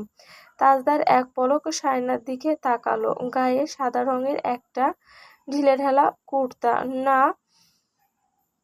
আঁচড়ানো চুলে বেনিটা অবিন্যস্ত, চোখের নিচে একগাদা কালি। শাহিদা বেগম বাসন নিয়ে কেবিনের বাইরে বেরিয়ে গিয়েছেন। ওখানে খাওয়ার ভালো ব্যবস্থা আছে যদিও। শায়না লোক মাটা ধীরে ধীরে চিবোচ্ছে। এক রাতের মধ্যেই মনে হচ্ছে সে শুকিয়ে এতটুকুনি হয়ে গেছে। শর্মিলাও বেরিয়ে গেল। আফসার সাহেব বললেন, এসেছে নাকি? শারমিলা বলল, হ্যাঁ, তুমি এখন যেও না, ওরা কথা বলুক, আমি দুটো কথা বলবো। শাহিদা বেগম বললেন, আহা, এখন না, বাড়াবাড়ি করো না তো। শায়না পিঠের নিচে বালিশ রেখে বসেছে, আর ও আরামদায়ক করার জন্য শাহিদা বেগম ওড়নাকে পুটুলি বেঁধে পিঠের পেছনে রেখেছে। তাজদার গলা ঝেড়ে কথা শুরু করলো, এখন কেমন লাগছে? শায়না ডান হাতের ভেতর পুঁটি মাছ ভাজা, সে একটা একটা কামড় দিয়ে খাচ্ছিল ওটা। তাজদার চলে আসায় ওটা হাতের মুঠোয় থেকে গেছে। ওটা কচলাতে কচলাতে মৃদুস্বরে বলল, ভালো। আর কোনো কথা নেই। শায়না নিজের মতো বসে আছে। শুয়ে পড়তে ইচ্ছে করছে, কিন্তু পাশে এমন রোবটের মতো কেউ বসে থাকলে সেটা প্রায় অসম্ভব। অস্বস্তি সামলে সে এবার তাজদারের দিকে তাকালো। গায়ে মেরুন রঙের শার্ট, কবজিতে ঘড়ি, টিপটপ গোছগাছ সব দিক থেকে। তাজদার তাকে তাকাতে দেখে বলল, তোমার ফোনটা কোথায়? শায়না নিজের হাতের দিকে তাকিয়ে বলল, আছে। ওখানে আমার নাম্বার নেই? আছে। তাহলে তোমার শরীর খারাপ লাগছে সেটা আগে কাকে বলবে, যাকে বললে সিরিয়াসলি নেবে। তাজদা তার দিকে চেয়ে রইল, চোখমুখ শক্ত হতে যেও হলো না। শায়না একটু পর তার দিকে তাকালো, জানতে চাইলো, আপনি এখানে কতক্ষণ থাকবেন? তাজদার একটা আপেল বের করলো, সেটা ধুয়ে নিয়ে চাকু দিয়ে কাটতে কাটতে বলল, তুমি কতক্ষণ চাও? শায়না তার আপেল কাটার দিকে চেয়ে বলল, আপনি আপেল কার জন্য কাটছেন? আমার জন্য। আমি ভাত খাইনি, সোজা চলে এসেছি এদিকে। শায়না লজ্জিত হলো, কিছুক্ষণ চুপ থেকে বলল, কোনো দরকার ছিল না না খেয়ে এখানে আসার। তাজদার আপেলটা কাটা বন্ধ করে বলল, সরি, আমি নিজেকে খুব ভালোবাসি, তুমি কি বলো সেটা দেখার জন্য মিথ্যে বললাম। আমি খেয়ে দিয়ে এসেছি রিল্যাক্সে। শায়না চুপ করে বসে রইল। কালকের সব কথা মনে পড়ল। কিভাবে সে যে হেঁটে গিয়েছিল তাদের বাড়িতে সে নিজেও জানে না। তাজদার আপেলটা কাটলো, শায়না কয়েক টুকরো খেলো, তাজদার নিজেও খেলো। হালকা টুকটাক কথাবার্তা বলে বেরিয়ে গেল। তার মামারা এসেছে। শায়না মাথায় ভালো করে ঘোমটা টেনে বসেছে। সবাই আসার পথে ফলমূল নিয়ে এসেছে। শায়নার সাথে দেখা করতে এলো সবাই।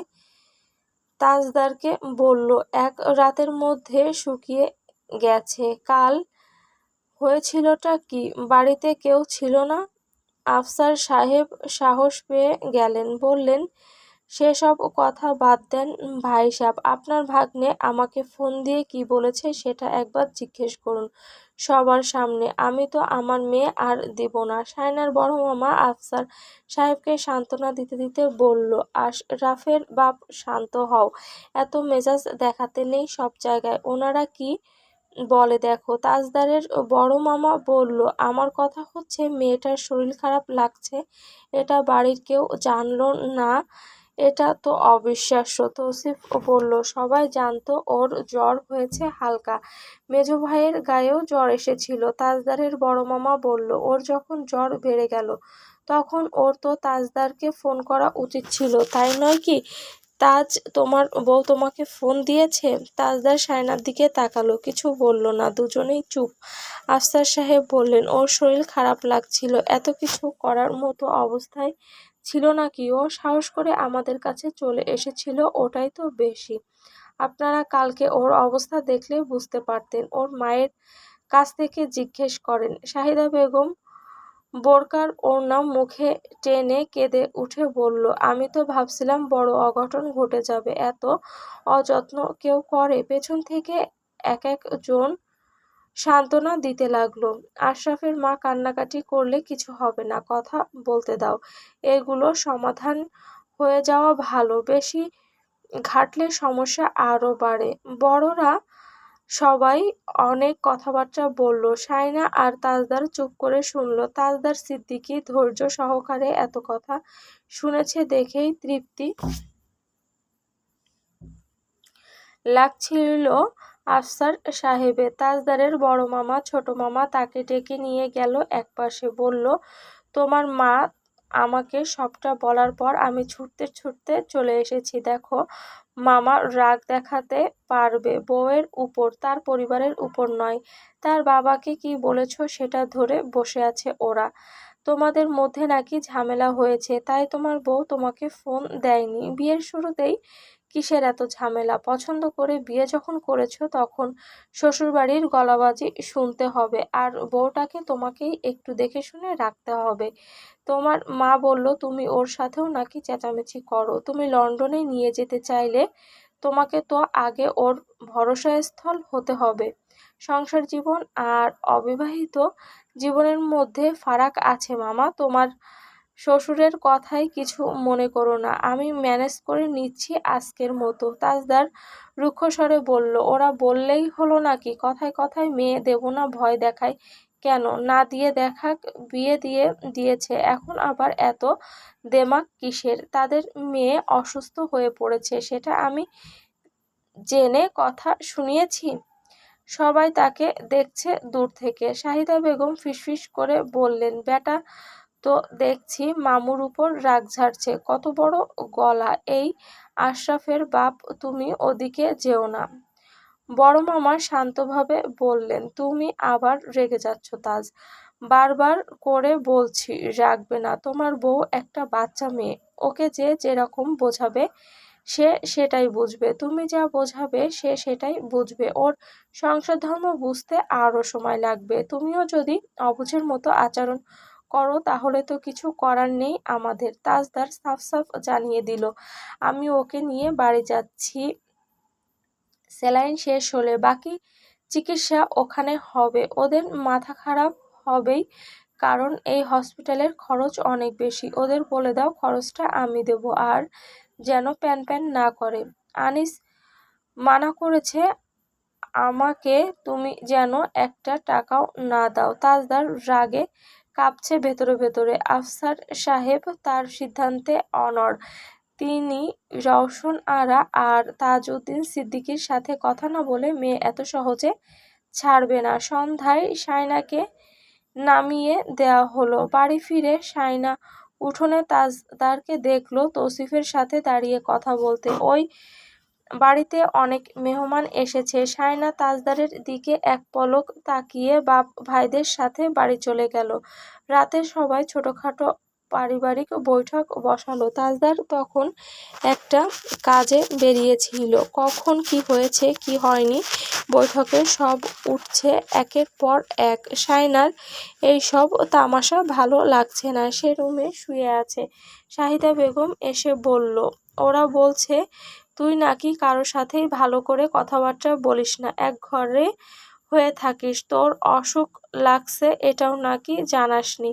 তোর চাচি শাশুড়ি বলছে তুই নাকি মুখ ফুলিয়ে রাখিস, কারোর সাথে মিশিস না, জামাইয়ের সাথে ঝগড়া করিস সারাক্ষণ, এই সব সত্যি? শায়না চুপ করে শুয়ে থাকলো। শাহিদা বেগম বলল, বিয়ের মাত্র কটা দিন গিয়েছে, তার মধ্যে এই সব? মানুষে কি বলবে? আগে তো তুই এমন ছিলি না, বিয়ের আগে এরকম ছিলি, এখন অন্যরকম হয়ে গেছিস, সবাই ওটা বলবে না? আফসার সাহেব এসে বলল, ওকে কিছু বলবে না, ও এখানেই থাকবে। বিয়ের 1 মাসও ভালো করে যায়নি, তার মধ্যে বিচার সভা কুড়াচ্ছে আমার মেয়ের নামে। আমার মেয়ে ভালো না খারাপ সেটা আমি জানি না, দেব না আমি মেয়ে। ওই ছেলে কথা শুনিয়েছে, এখন আবার ওরা সবাই মিলে শোনাচ্ছে। সবাই পেয়েছেটা কি? আমাকে এত কথা শুনিয়েছে, আমার মেয়েকে কতগুলো শুনিয়েছে। শায়না শোয়া থেকে উঠে বসল। আফসার সাহেবকে বলল, তোমাদের কে বলেছে এইসব বৈঠক করার জন্য? আমি তোমাদের কিছু বলেছি? তোমরা বৈঠক কুড়িয়েছ তাই ওরা দোষ বোঝাচ্ছে। আমি ওই বাড়িতেও যাব না, এখানেও থাকতে চাই না, আমাকে কোথাও রেখে আসো, এইসব জঞ্জাল আমার ভালো লাগছে না। আফসার সাহেব বলল, ওই ছেলে বলল তুই যেন ওই বাড়ির চৌখাটে পা না মারাস। কত বড় কথা! এখন আর কিছু না পেয়ে তোর দোষ খুঁজছে। তুই একদম ওই বাড়িতে যাবি না, থাক এখানে। আশরাফের মা ওকে বিরক্ত করবা না। শায়না ভাত খাওয়ার পর ওষুধ খেলো, খেয়ে দিয়ে শুয়ে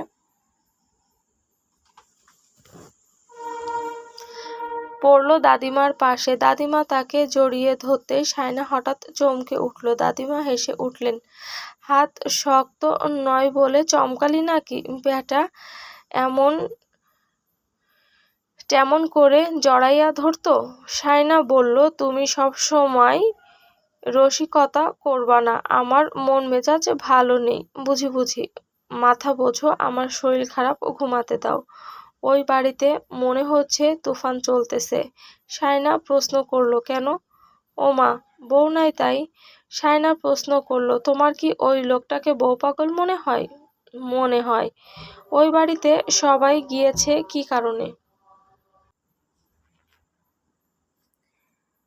কে বলেছে বৈঠক করতে? তোমাদের সো কল্ড বৈঠকের মিনিং কি আমি জানি না?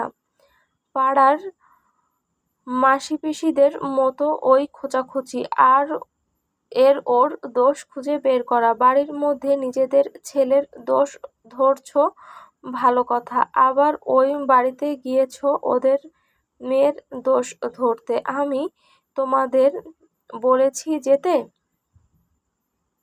কে বলেছে তোমাদের সবাইকে ওখানে গিয়ে একটা ঝামেলা বাঁধিয়ে আসতে? তাজউদ্দিন সিদ্দিকী শান্তভাবে বললেন, ঝামেলা তুমি বাঁধিয়েছ। তুমি বলেছ ওই বাড়ির মেয়ে যেন এই বাড়ির চৌখাট না মারায়। আমাদের মুখ কোথায় থাকলো? আর এই আমাদের যা বলার প্রয়োজন ছিল তাই তাই বলেছি, দোষ তো তোমার। তাজদার রাগে কথা বলতে পারছে না। সে বাবার দিকে তাকিয়ে বলল, দোষ আমার, আমি ম্যানেজ করে নিতাম। তোমাদের কে বলেছে ওখানে গিয়ে কথা শুনিয়ে আসার? সমস্যাটা কি তোমাদের? এরা এইসব করছে, তুই আমাকে জানালি না কেন? শেষের কথাটা তৌসিফের দিকে তাকিয়ে বলল তাজদার। তৌসিফ বলল, আমি তো কথা কাটাকাটি তীব্র হওয়ার পর গিয়েছি, কিছু জানতাম না। তাজদার কর্কশ স্বরে বলল, এবার সবাই যেভাবে পারো সেভাবে ওকে নিয়ে এসো, আমি আর একটা কথাও বলবো না এখানে। তাজউদ্দিন সিদ্দিকী বললেন, না এলে আমাদের কি? না আসুক, এত তেল দিতে পারবো না, ঘাড় মোটা করে দিয়েছি ওদের মেয়েকে বিয়ে করে, নইলে ওরা কোনো দিন আমাদের দিকে চোখ তুলে তাকিয়ে কথা বলতে পেরেছে? ওদের মেয়ে এখানে না এলে আমাদের কিছু যায় আসবে না, এই সব নিয়ে আমি কথা বলতে পারবো না, মাথা ঘামাবো না। এই খেতে দাও তো, এই সব আর ভালো লাগছে না। তাজদার চলে যাচ্ছিল, কথাটা শুনে থেমে গেল। রাগে সে কি বলবে বুঝে উঠতে পারছে না। রওশন আরার দিকে তাকালো। রওশন আরা চুপচাপ চলে যেতে লাগলেন। তাজদার ওনাকে থামিয়ে বলল, আমি ওকে আনতে যাব না। তোমরা সব রাস্তা বন্ধ করে দিয়েছ, তাই তোমরা আনতে যাবে। কালকের মধ্যেই এই সব সমাধান না করলে আমি এই বাড়িকে লাথি মেরে চলে যাব। আমার কথাই শেষ। কেউ পাত্তা দিল না তার কথাটাকে। তাজদার ঘরে গিয়ে ব্লেজারটা ছুঁড়ে বিছানায় বসে দুহাত দিয়ে মুখ মুছল। শায়নার ফোনে কল দিল, রিসিভ হয়ে গেল সাথে সাথেই। তাজদার নিচ থেকে ফোনটা কেটে দিল। সাথে সাথে রিসিভ হওয়ার ব্যাপারটা অতি আশ্চর্যের।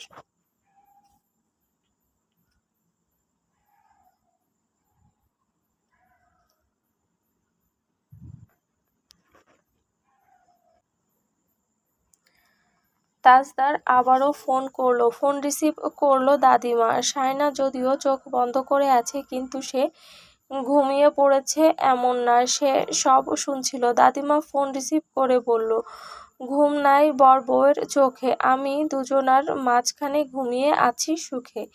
তাজদার গমগমে গলায় জিজ্ঞেস করলো, ফোনের মালিক কোথায়? দাদিমা হেসে উত্তর দিলেন, ঘুম। তাজদার কপাল কুঁচকে বলল, এত তাড়াতাড়ি মানুষ ঘুমায়? দাদিমা শান্ত স্বরে বললেন, অনেক কান্নাকাটির পর ঘুমিয়েছে।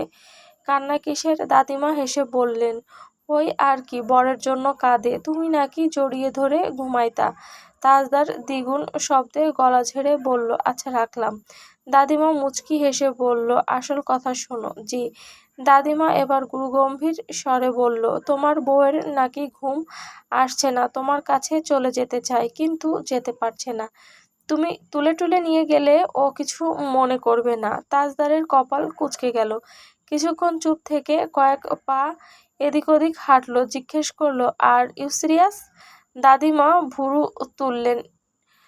গালি দিলে, না না, আপনি না বলছেন তা সরি, না না, আপনি যা বলছেন তা সত্যি? দাদিমা বিরক্ত স্বরে বললেন, তুমি কি আমার খালতো ভাই লাগো যে মশকরা করতে যাব? তাজদার একটু বিরক্তি প্রকাশ করলো। চোখ বুজে আবার চোখটা বিরক্তির সাথে খুলে ঠোঁট বাঁকিয়ে বলল, যদি সত্যি হয় তাহলে নিজেই তো আমার কাছে চলে আসতে পারে। দাদিমা বললেন, আমার নাতিন কি ছেলের হাতের মোয়া নাকি লন্ডনের বেড়া? আমার নাতনির অনেক দাম। তাজদার যথেষ্ট রেগে আছে, কিন্তু সেটা দাদিমাকে বুঝতে না দিয়ে বলল, সেটাই তো দেখছি, কাল সকালে পাঠিয়ে দেবেন। মা গো মা বললেই হলো নাকি? তাহলে এখন কি আমাকে পায়ে ধরে আনতে হবে? দাদিমা গুরুতর ভঙ্গিতে বললেন, আমার নাতি তোমার কাছে আর যাবে না, মাথা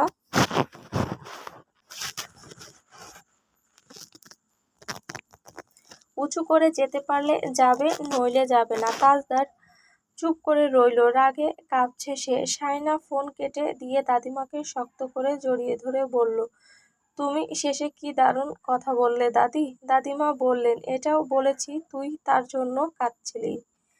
শায়না চোখ বুজে নিয়ে বলল, বেকুব হলে বিশ্বাস করবে, এত বেকুব না যতটা দেখায়। তাসনুভার শ্বশুরবাড়ি থেকে একটার পর একটা অভিযোগ এসেছে। তাজউদ্দিন সিদ্দিকের মেজাজ খারাপ হয়ে গেছে সেসব কথা শুনে। খুব আপত্তিকর কথাবার্তা বলেছে তারা। বলেছে তাদের মেয়ে কক্সবাজারের ছেলেপেলের নিয়ে ঘুরতে গিয়েছে, হোটেলে ছিল, মুখে নেওয়া যায় না এমন ধরনের আপত্তিকর কথা বলেছে। এইসব কুৎসিত অপবাদ মেনে নেওয়া তাজউদ্দিন সিদ্দিকীর পক্ষে অসম্ভব ছিল। গলা শক্ত করে চোখ রাঙিয়ে তিনি জবাব দিলেন, আমার মেয়ে 100 বার একা একা ঘুরতে যাবে, ওকে আমি বলেছি ঘুরতে যেতে, আপনারা এইসব বাজে কথা বলার সাহস পান কোথা থেকে? আমেরিকায় থেকেও এই ধরনের বাজে মন মানসিকতা কি করে পোষণ করেন? বলা যায় রীতিমতো কথা কাটাকাটি লেগে গিয়েছে। ফোনের অপর ফোন, তর্কের পর তর্ক চলছে এখন দুই পক্ষের মধ্যে। তাজউদ্দিন সিদ্দিকী বলেছেন, ওরা ওরকম সস্তা মন মানসিকতার আগে থেকেই জেনে গিয়ে ভালো হয়েছে। যদি কোনো পাকাপোক্ত সিদ্ধান্ত নেয়নি এখনো দুই পক্ষ, তবে বিরোধ এখনো চলমান। তাজদার এই ব্যাপারে কোনো কথা বলেনি। রওশন আরা ভয়ে আছে, সে যদি সত্যি সত্যি বাড়ি থেকে চলে গিয়ে থাকে তাহলে এই ঝামেলা আর কমার নয়। তাছাড়া সে বাড়ি থেকে চলে যাবে এমনভাবে যেভাবে তার হাজারটা যুক্তি দাঁড় করানো থাকবে। সায়না যেখানে খুব নগণ্য একটা যুক্তি, আর এতে করে কেউ বলতে পারবে না দোষ তোমার ছিল, তোমার কারণেই সায়না আজ ওই বাড়িতে। তাজদার চলে যাওয়ার সময় দাদিমা আনোয়ারা বেগম কথা বলেছে তাজদারের সাথে। সে স্পষ্টভাবে বলে দিয়েছে, আমি তাজউদ্দিন সিদ্দিকের সাথে কোনো তর্ক করতে চাই না, না মা রওশন আরার সাথে কোনো কথা বলতে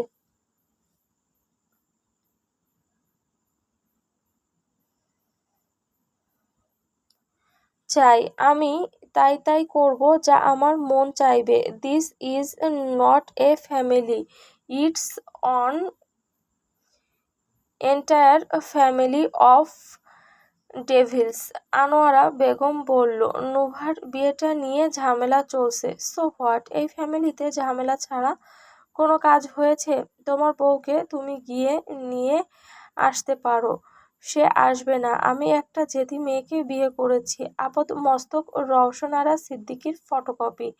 শাশুড়ির সাথে হাত মিলিয়ে আমাকে জব্দ করছে। আমাকে পাগল না বানিয়ে সে আসবে না। মহা মুশকিল তো।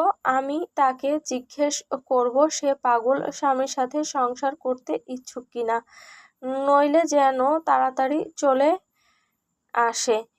হার answer will be yes. Anowara বেগমের হাসি পেলেও তিনি হাসলেন না, বললেন, শার্ট তো কুঁচকে গেছে দাদু ভাই। তাজদার নিজের শার্টটির দিকে তাকিয়ে থেমে গেল।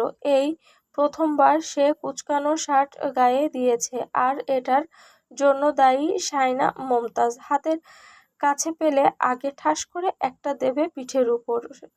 সায়নাদের বাড়ির পেছনে পেয়ারা গাছ ছিল, সেখান থেকে সে পেয়ারা পেড়েছে কয়েকটা। চাচাতো বোনদের নিয়ে ঘাটে বসে মরিচ দিয়ে খচখচ করে খাচ্ছিল, তখনই সেখানে তিতলি এলো। সায়নাকে সবটা খুলে বলল। সায়না বলল, কোথায় গিয়েছে বলেনি? তিতলি বলল, ঘুরতে টুরতে চলে যাবে, দেশে আসার পর থেকে তো কোথাও ঘুরতে যায়নি। আম্মু একটা কথা বলতে বলেছে তোমাকে। সায়না মনে মনে ভাবছিল তিতলি এরকম কিছু বলবে, আর সেটাই সত্যি হলো। তিতলি বলল, আম্মু বলেছে ভাইয়ার সামনে যোগাযোগ রাখতে। আম্মুর ফোন রিসিভ করেনি, আব্বুর সাথে তো কথাই বলবে না, বড় ভাইয়া রেগে আছে, ফোন দেবে না।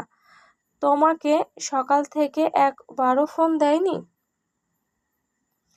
সায়না দুই পাশে মাথা নাড়ল। তিতলি বলল, এখন একটা ফোন দাও। সায়না বলল, রাতে করব, এখন রিসিভ করলে তুমি কথা বলবে। তিতলি বলল, আচ্ছা।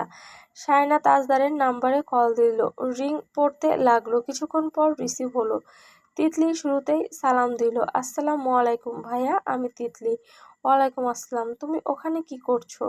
আপনি আম্মুর ফোন রিসিভ করছিলেন না, আমি তোমাকে কি প্রশ্ন করেছি? তিতলি দাঁত দিয়ে নখ খুঁড়তে লাগলো, বলল, আমি আপনার সাথে কথা বলার জন্য এসেছি। ফোন রাখো, ঘরে যাও। তিতলি ফোন রেখে দিল। শায়নার দিকে ফোন বাড়িয়ে দিয়ে বলল, নাও। শায়না জানতে চাইল কি বলল। তিতলি বিরক্ত হয়ে চলে যেতে যেতে বলল, ধুর, আমাকে বকা খাওয়ানোর জন্য সবাই পাঠায়। আমি বাড়ি ছেড়ে কোথাও চলে যাব। শায়না তার যাওয়ার পানে চেয়ে রইল। শায়না মেসেজে টাইপ করলো, কোথায় যাওয়া হয়েছে লিখে মেসেজটা পাঠিয়ে দিল। যদিও তার ফোনে এত বেশি ব্যালেন্স নেই। কিছুক্ষণ পর মেসেজ রিপ্লাই এলো, all your own business. Shayna লিখলো, I am about to block you. Tajdar পাঠালো। শায়না বলল, টাটা, বাই বাই। ওপাশ থেকে মেসেজ এলো, আমি এগুলোর স্ক্রিনশট রাখছি, সালিশ বিচারে এগুলো দেখাবো। তাছাড়া তুমি ফেসবুকে কাকে কাকে আমার নামে বিচার দিয়েছো, কি কি বদনাম করেছো, আমাকে কি কি গালি দিয়েছো, সব আমি আনিসের কাছে পাঠাচ্ছি। শায়না বলল, এই না, দা say I love you তাজদার Siddiqui, মরে গেলেও না। আনিসের হোয়াটসঅ্যাপে আজ রাতের মধ্যে সব চলে যাবে। শায়না লিখল, যাগ্গে বেডা হন্নুক, যাগ্গো বেডা হন্নুক।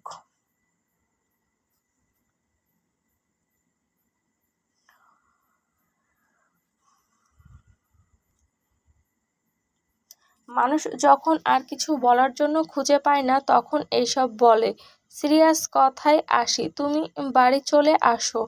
তোমার আব্বাকে বলো তুমি চলে যেতে চাও। এই সব রং তামাশা অনেক হয়েছে। শায়না মৃদুস্বরে বলল, আমি এখনো সুস্থ না। তাজদার গম্ভীর মুখে বলল, তবে এটাই শেষ নায়র। কিসের শেষ নায়র? মানে আমি যতদিন দেশে আছি ততদিন তুমি আর নায়র যেতে পারবে না। শায়নার ব্যালেন্স চলে গিয়েছে। সে আর কোনো রিপ্লাই করতে পারল না। শাহিদা বেগম ডাকছে, শানু, এই বেলায় চুল খোলা রেখে ঘাটে বসে আছিস কেন? ঘরে ঢুকে আয়। শায়না প্লেটে মরিচ গুঁড়া নিয়ে তাতে লবণ আর সরিষার তেল দিয়ে মেখে পেয়ারা খাচ্ছে। তাদের গাছের পেয়ারাগুলো ডাসা ডাসা। শায়না কখনো ছুঁয়েও দেখতো না, এবার কেন যেন খেতে ইচ্ছে হলো। শাহিদা বেগম ডাল নিয়ে এলেন ঝাঁকাই করে। শায়না বলল, এগুলো কখন ভিজতে দিয়েছো? সকালে দিয়েছি। একটু হাত লাগাবি নাকি একটু শুবি?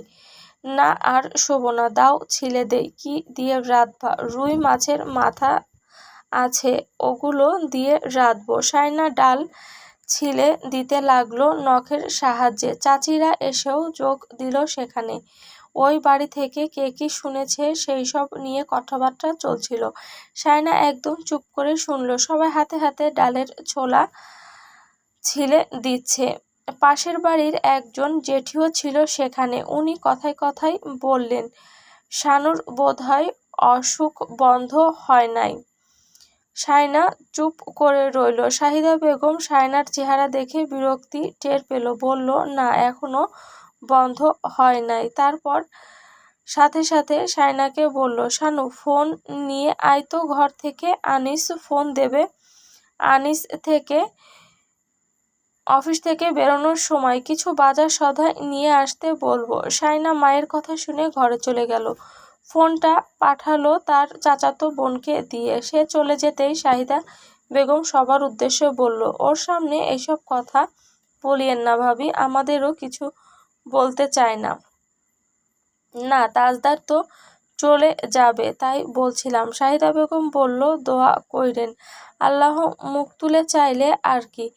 মেয়ে নিয়ে যাওয়ার আগেই ওরা আমার মেয়ের দোষ ধরা শুরু করেছে। নিয়ে যাওয়ার পর কি করবে? আমার কাছে ফোন রেকর্ডগুলো আছে। ওরা মাফ না চাইলে আমি আর একটা ফোনও তুলব না। আমার মেয়ের নামে আজেবাজে কথা কেন বলল?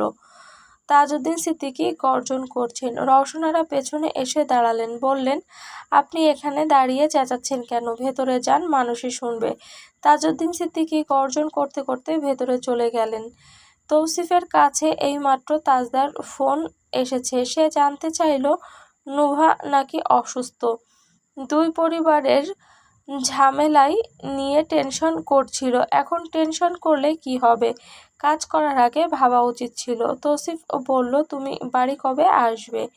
কবে আসবো সেটা তোর জানার কথা। তৌসিফ চুপ করে রইল। তাজদার জানতে চাইল ওরা কি ডিসিশন নিয়েছে। বড় আব্বু বলছিল শায়নাকে নিয়ে আসার কথা, কিন্তু বড় আম্মু বলল। তাজদার শীতল কণ্ঠে জানতে চাইল মানা করেছে? তৌসিফ আমতা আমতা করে বলল, তুমি এসব বাড়িতে বললে আমি ফেঁসে যাব। বড় আম্মু আমাকে বকাঝকা করবে তখন। তাজদার একটা ফোঁস করে নিঃশ্বাস ছেড়ে বলল, ওরা সবাই মিলে অপমান করে এসেছে, এখন আনতে যাব আমি? তৌসিফ চুপ করে রইল। তাজদার ফোনের ওপাশে গজরাতে লাগলো। তৌসিফ চুপ করে রইল। সে বাজারের কাছাকাছি আছে। শাওন এসে পিঠ চাপড়ে দিল। তৌসিফ ফোন রেখে তার সাথে হাসল। কোথায় গিয়েছিলি? মাঠে ছিলাম। বাজার করবি? হ্যাঁ, আর বলিস না, তোর বোনের জামাই আমার মাথা নষ্ট করে দেবে। কেন? বউ বাপের বাড়িতে চলে গেছে তাই মাথা খারাপ। শাওন বলল, চলে যেতেও বলবে, চলে গেলে আবার মাথা নষ্ট। তৌসিফ বলল, আর বলিস না ওর কথা। বিয়ে করছে ও, দুনিয়ার সব ঝড় তুফান যাচ্ছে আমার উপর দিয়ে। বউ সামনে থাকলেও দোষ, চলে গেলেও দোষ। এদিকে আমরা বেকার বলে বউই পাই না। শাওন শব্দ করে হেসে উঠল। ধুর ভাই, তোদের ইউরোপ আমেরিকায় মামা চাচা আছে, চিন্তা নেই, ওখানে গেলে বউ পেয়ে যাবি। আমরাই হতভাগা, শালার একটা ভালো চাকরি নাই এই গরিবের দেশে। সবার কি রেজাল্ট ভালো থাকবে? কোনো মতে টেনে টুনে পড়াশোনা তো শেষ করছি, এখন চাকরি না পেলে গরু ছাগলের ব্যবসা দেওয়া ছাড়া আর উপায় নেই। তৌসিফ বলল, পেয়ে যাবি, পেয়ে যাবি, চিন্তা নাই। বাজার করবি? শাওন বলল, মেজো ভাই বাজারে আসতে বলছিল তাই এলাম। দাঁড়া, ফোন দিয়ে জিজ্ঞেস করে নেই। ওরা দুজন হাঁটতে হাঁটতে বাজারের ভিতরে চলে গেল। বাচ্চারা পড়তে এসেছে আসরের পর। ছুটি হতে হতে মাগরিবের আজান দিয়ে ফেলেছে। শায়না মাগরিবের নামাজ পড়ে নিল। আজান পড়া শেষে বাচ্চাদের হোমওয়ার্ক দিয়ে ছুটি দিয়ে দিল। বাইরে আধার, তাই সে ফ্ল্যাশ লাইট জ্বালিয়ে বাচ্চাদের পেছনে পেছনে উঠোনে এলো। মাগরিবের সময় বাড়ির ছোট ছোট ছেলে মেয়েরা একসাথে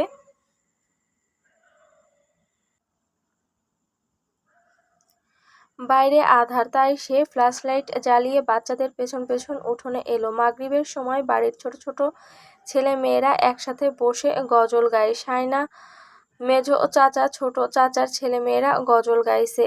বাচ্চারা যে যার বাড়ি চলে যেতেই শায়নাও বাড়ির দিকে পা বাড়াচ্ছিল। ঠিক তখনই শায়না শায়না বলে কেউ একজন ডাকলো। শায়না চট করে ঘাড় ফিরিয়ে তাকালো। রওশন আরার কণ্ঠস্বর। শায়না সাড়া দিল, জি। এদিকে এসো, একটু কথা আছে। শায়না পা বাড়ালো। রওশন আরাকে কেমন অস্থির দেখাচ্ছে শায়না জানতে চাইলো। বলল, কি হয়েছে বড় আম্মু? রওশন আরা বললেন, আজ তোমাকে ফোন দিয়েছে? না, তুমি দাওনি? শায়না দুপাশে মাথা নাড়ল। না আসলে। রওশন আরা তাকে থামিয়ে দিয়ে বলল, ও দেয়নি, কিন্তু তোমার দেওয়া উচিত ছিল না? দুজনেই এরকম করলে কিভাবে হবে? তোমার তো ওকে ফোন দেওয়া উচিত ছিল। সব এখন আমি শিখিয়ে পড়িয়ে দেব। ঝামেলা যা হয়েছে তা নিয়ে তো বসে থাকা যাবে না। তাজ ওর আব্বাকে ফোন করে বলল তোমাকে নাকি ও নিতে আসবে কাল, কিন্তু বাড়িতে নিয়ে যাবে না। ও নাকি বাসা ঠিক করছে, ওই বাসায় নিয়ে যাবে। এই বাড়িতে তোমাকে আর কোনো দিন আসতে দেবে না। তুমি ওকে ফোন করে বলো আমার বড় আব্বুর উপর রাগ করে কোনো সিদ্ধান্ত না নিতে। বাপ ছেলে কি শুরু করেছে বুঝতে পারছি না। শায়না বলল, তুমি ফোন করেছো? না, ও তো বলেছিল আমার সাথে কথাবার্তা বলবে না, আমি ফোন দিলে ও কথা বলবে না। শায়না বলল, আচ্ছা আমি দিচ্ছি, দেখি না। ওকে বলো তোমার বড় আব্বু এখন তাসনুভার এইসব নিয়ে ঝামেলায় আছে, তাই রেগে কি না কি বলেছে। শায়না তো জানে রাগে সত্যিটাই বলেছেন বড় আব্বু। সে তবুও আশ্বাস দিল রওশনারাকে। বলল, আমি ফোন দেব। শায়না কিছুক্ষণ পর ফোন করলো। তাজদা রিসিভ করলো না। শায়না এক নাগাড়ে ফোন দিতে লাগলো। রিসিভ না করে কতক্ষণ থাকবে? সে 10 মিনিট ধরে ফোন দিয়েই গেল।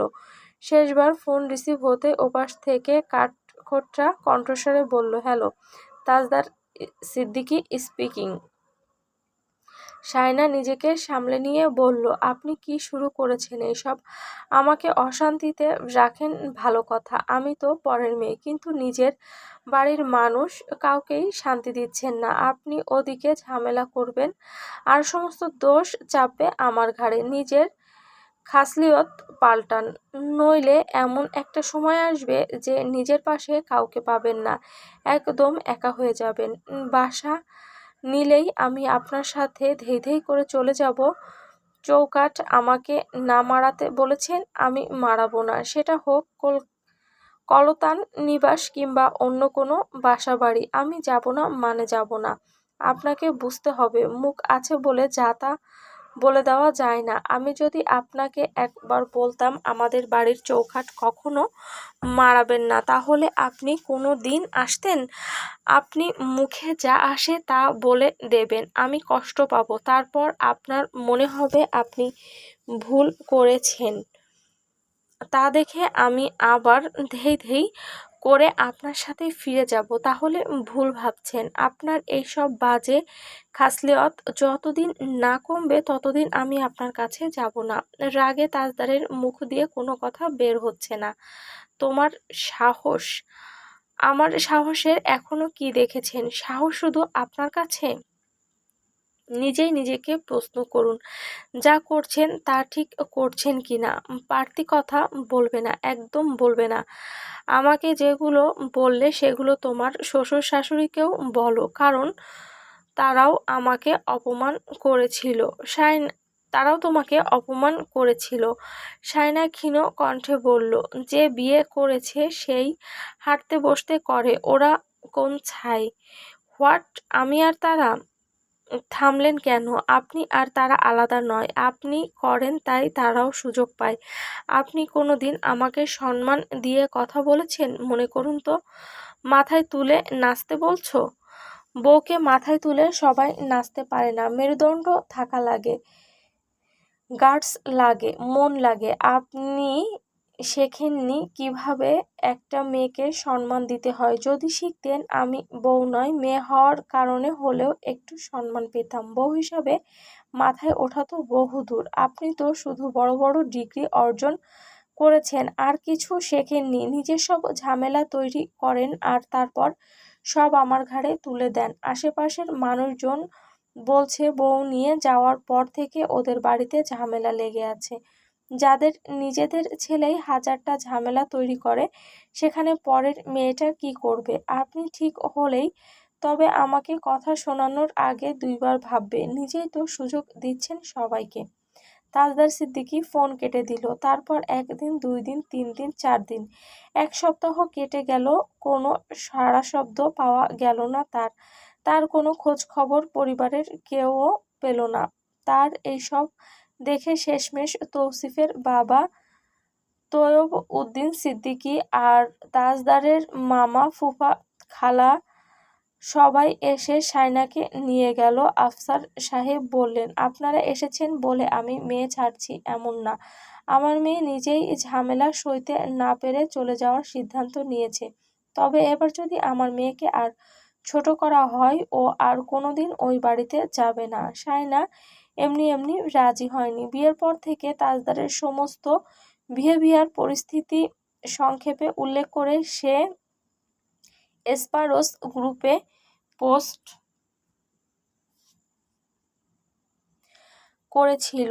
সেখানে বেশিরভাগ মেয়েই তাজদারকে তুলোধনা করেছে। বলা যায় 60% মেয়েই তাকে পরামর্শ দিয়েছে তাজদার সিদ্দিকী না আসা পর্যন্ত সে যেন না যায় শ্বশুরবাড়িতে।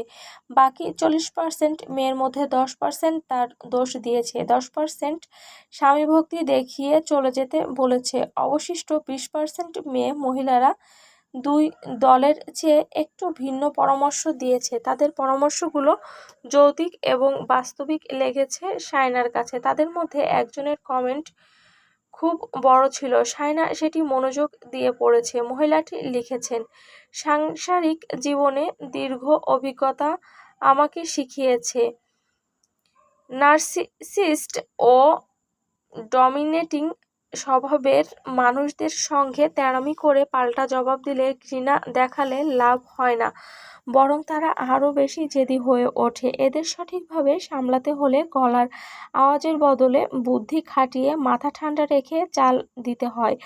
আপনি কয়েকদিন একদম যত্ন আত্তি করতে থাকেন, 1 মাস তার মনের মতো করে চলেন, যেরকম বলে সেরকম করেন। আপনার পোস্ট পড়ে বুঝলাম আপনি একবারও ভালো করে কথা বলেননি, মানে বউ জামাই দুজনেই রূঢ় গলায় কথা বলেন। এখন থেকে আপনি তার সাথে মিষ্টি করে কথা বলার চেষ্টা করুন। আগ বাড়িয়ে তার কাপড় চোপড় ধুয়ে দিন, আয়রন করে দিন, খাবার দাবার বেড়ে দিন। তাকে ফিল করান যে সে এতদিন যোগাযোগ বন্ধ করে রাখায় আপনি কষ্ট পেয়েছেন। আপনাদের সম্পর্ক আরও গাঢ় করুন, তাকে আরও এক্সপ্লোর করুন, তাকে পুরোপুরি জানুন। তারপর 1 মাস পর যত্ন নেওয়া ছেড়ে দিন। মানে ব্যাপারটা আপনাকে খুব স্মার্টলি হ্যান্ডেল করতে হবে, যাতে তার কাছে অতিরঞ্জিত না লাগে। আবার যখন ইগনোর করা শুরু করবেন, তখন যেন মনে না হয় আপনার আগের কাজগুলো অভিনয় কিংবা আপনার একটা প্ল্যান ছিল। আপনি ইগনোর করা শুরু হলে তার আসল রূপ বেরিয়ে আসবে। সে আপনার ইগনোর করার কারণ জানতে চাইবে, বুঝতে চাইবে, তাকে ভাবাবে। আর যদি না ভাবায় আগের মতো বিহেভ করে, তাহলে বলবো ওরকম জামাইকে বুড়ো আঙুল দেখিয়ে চলে আসবেন। সুযোগ বারবার দেওয়া উচিত নয়। আপনি যেহেতু বললেন আপনি বিয়েটার প্রতি সিরিয়াস হতে চান, সম্পর্কটাকে সুযোগ দিতে চান, বিয়ে ভাঙা এইসব পসিবল না, তাই আপনার জন্য আমার এই সাজেশন রইল।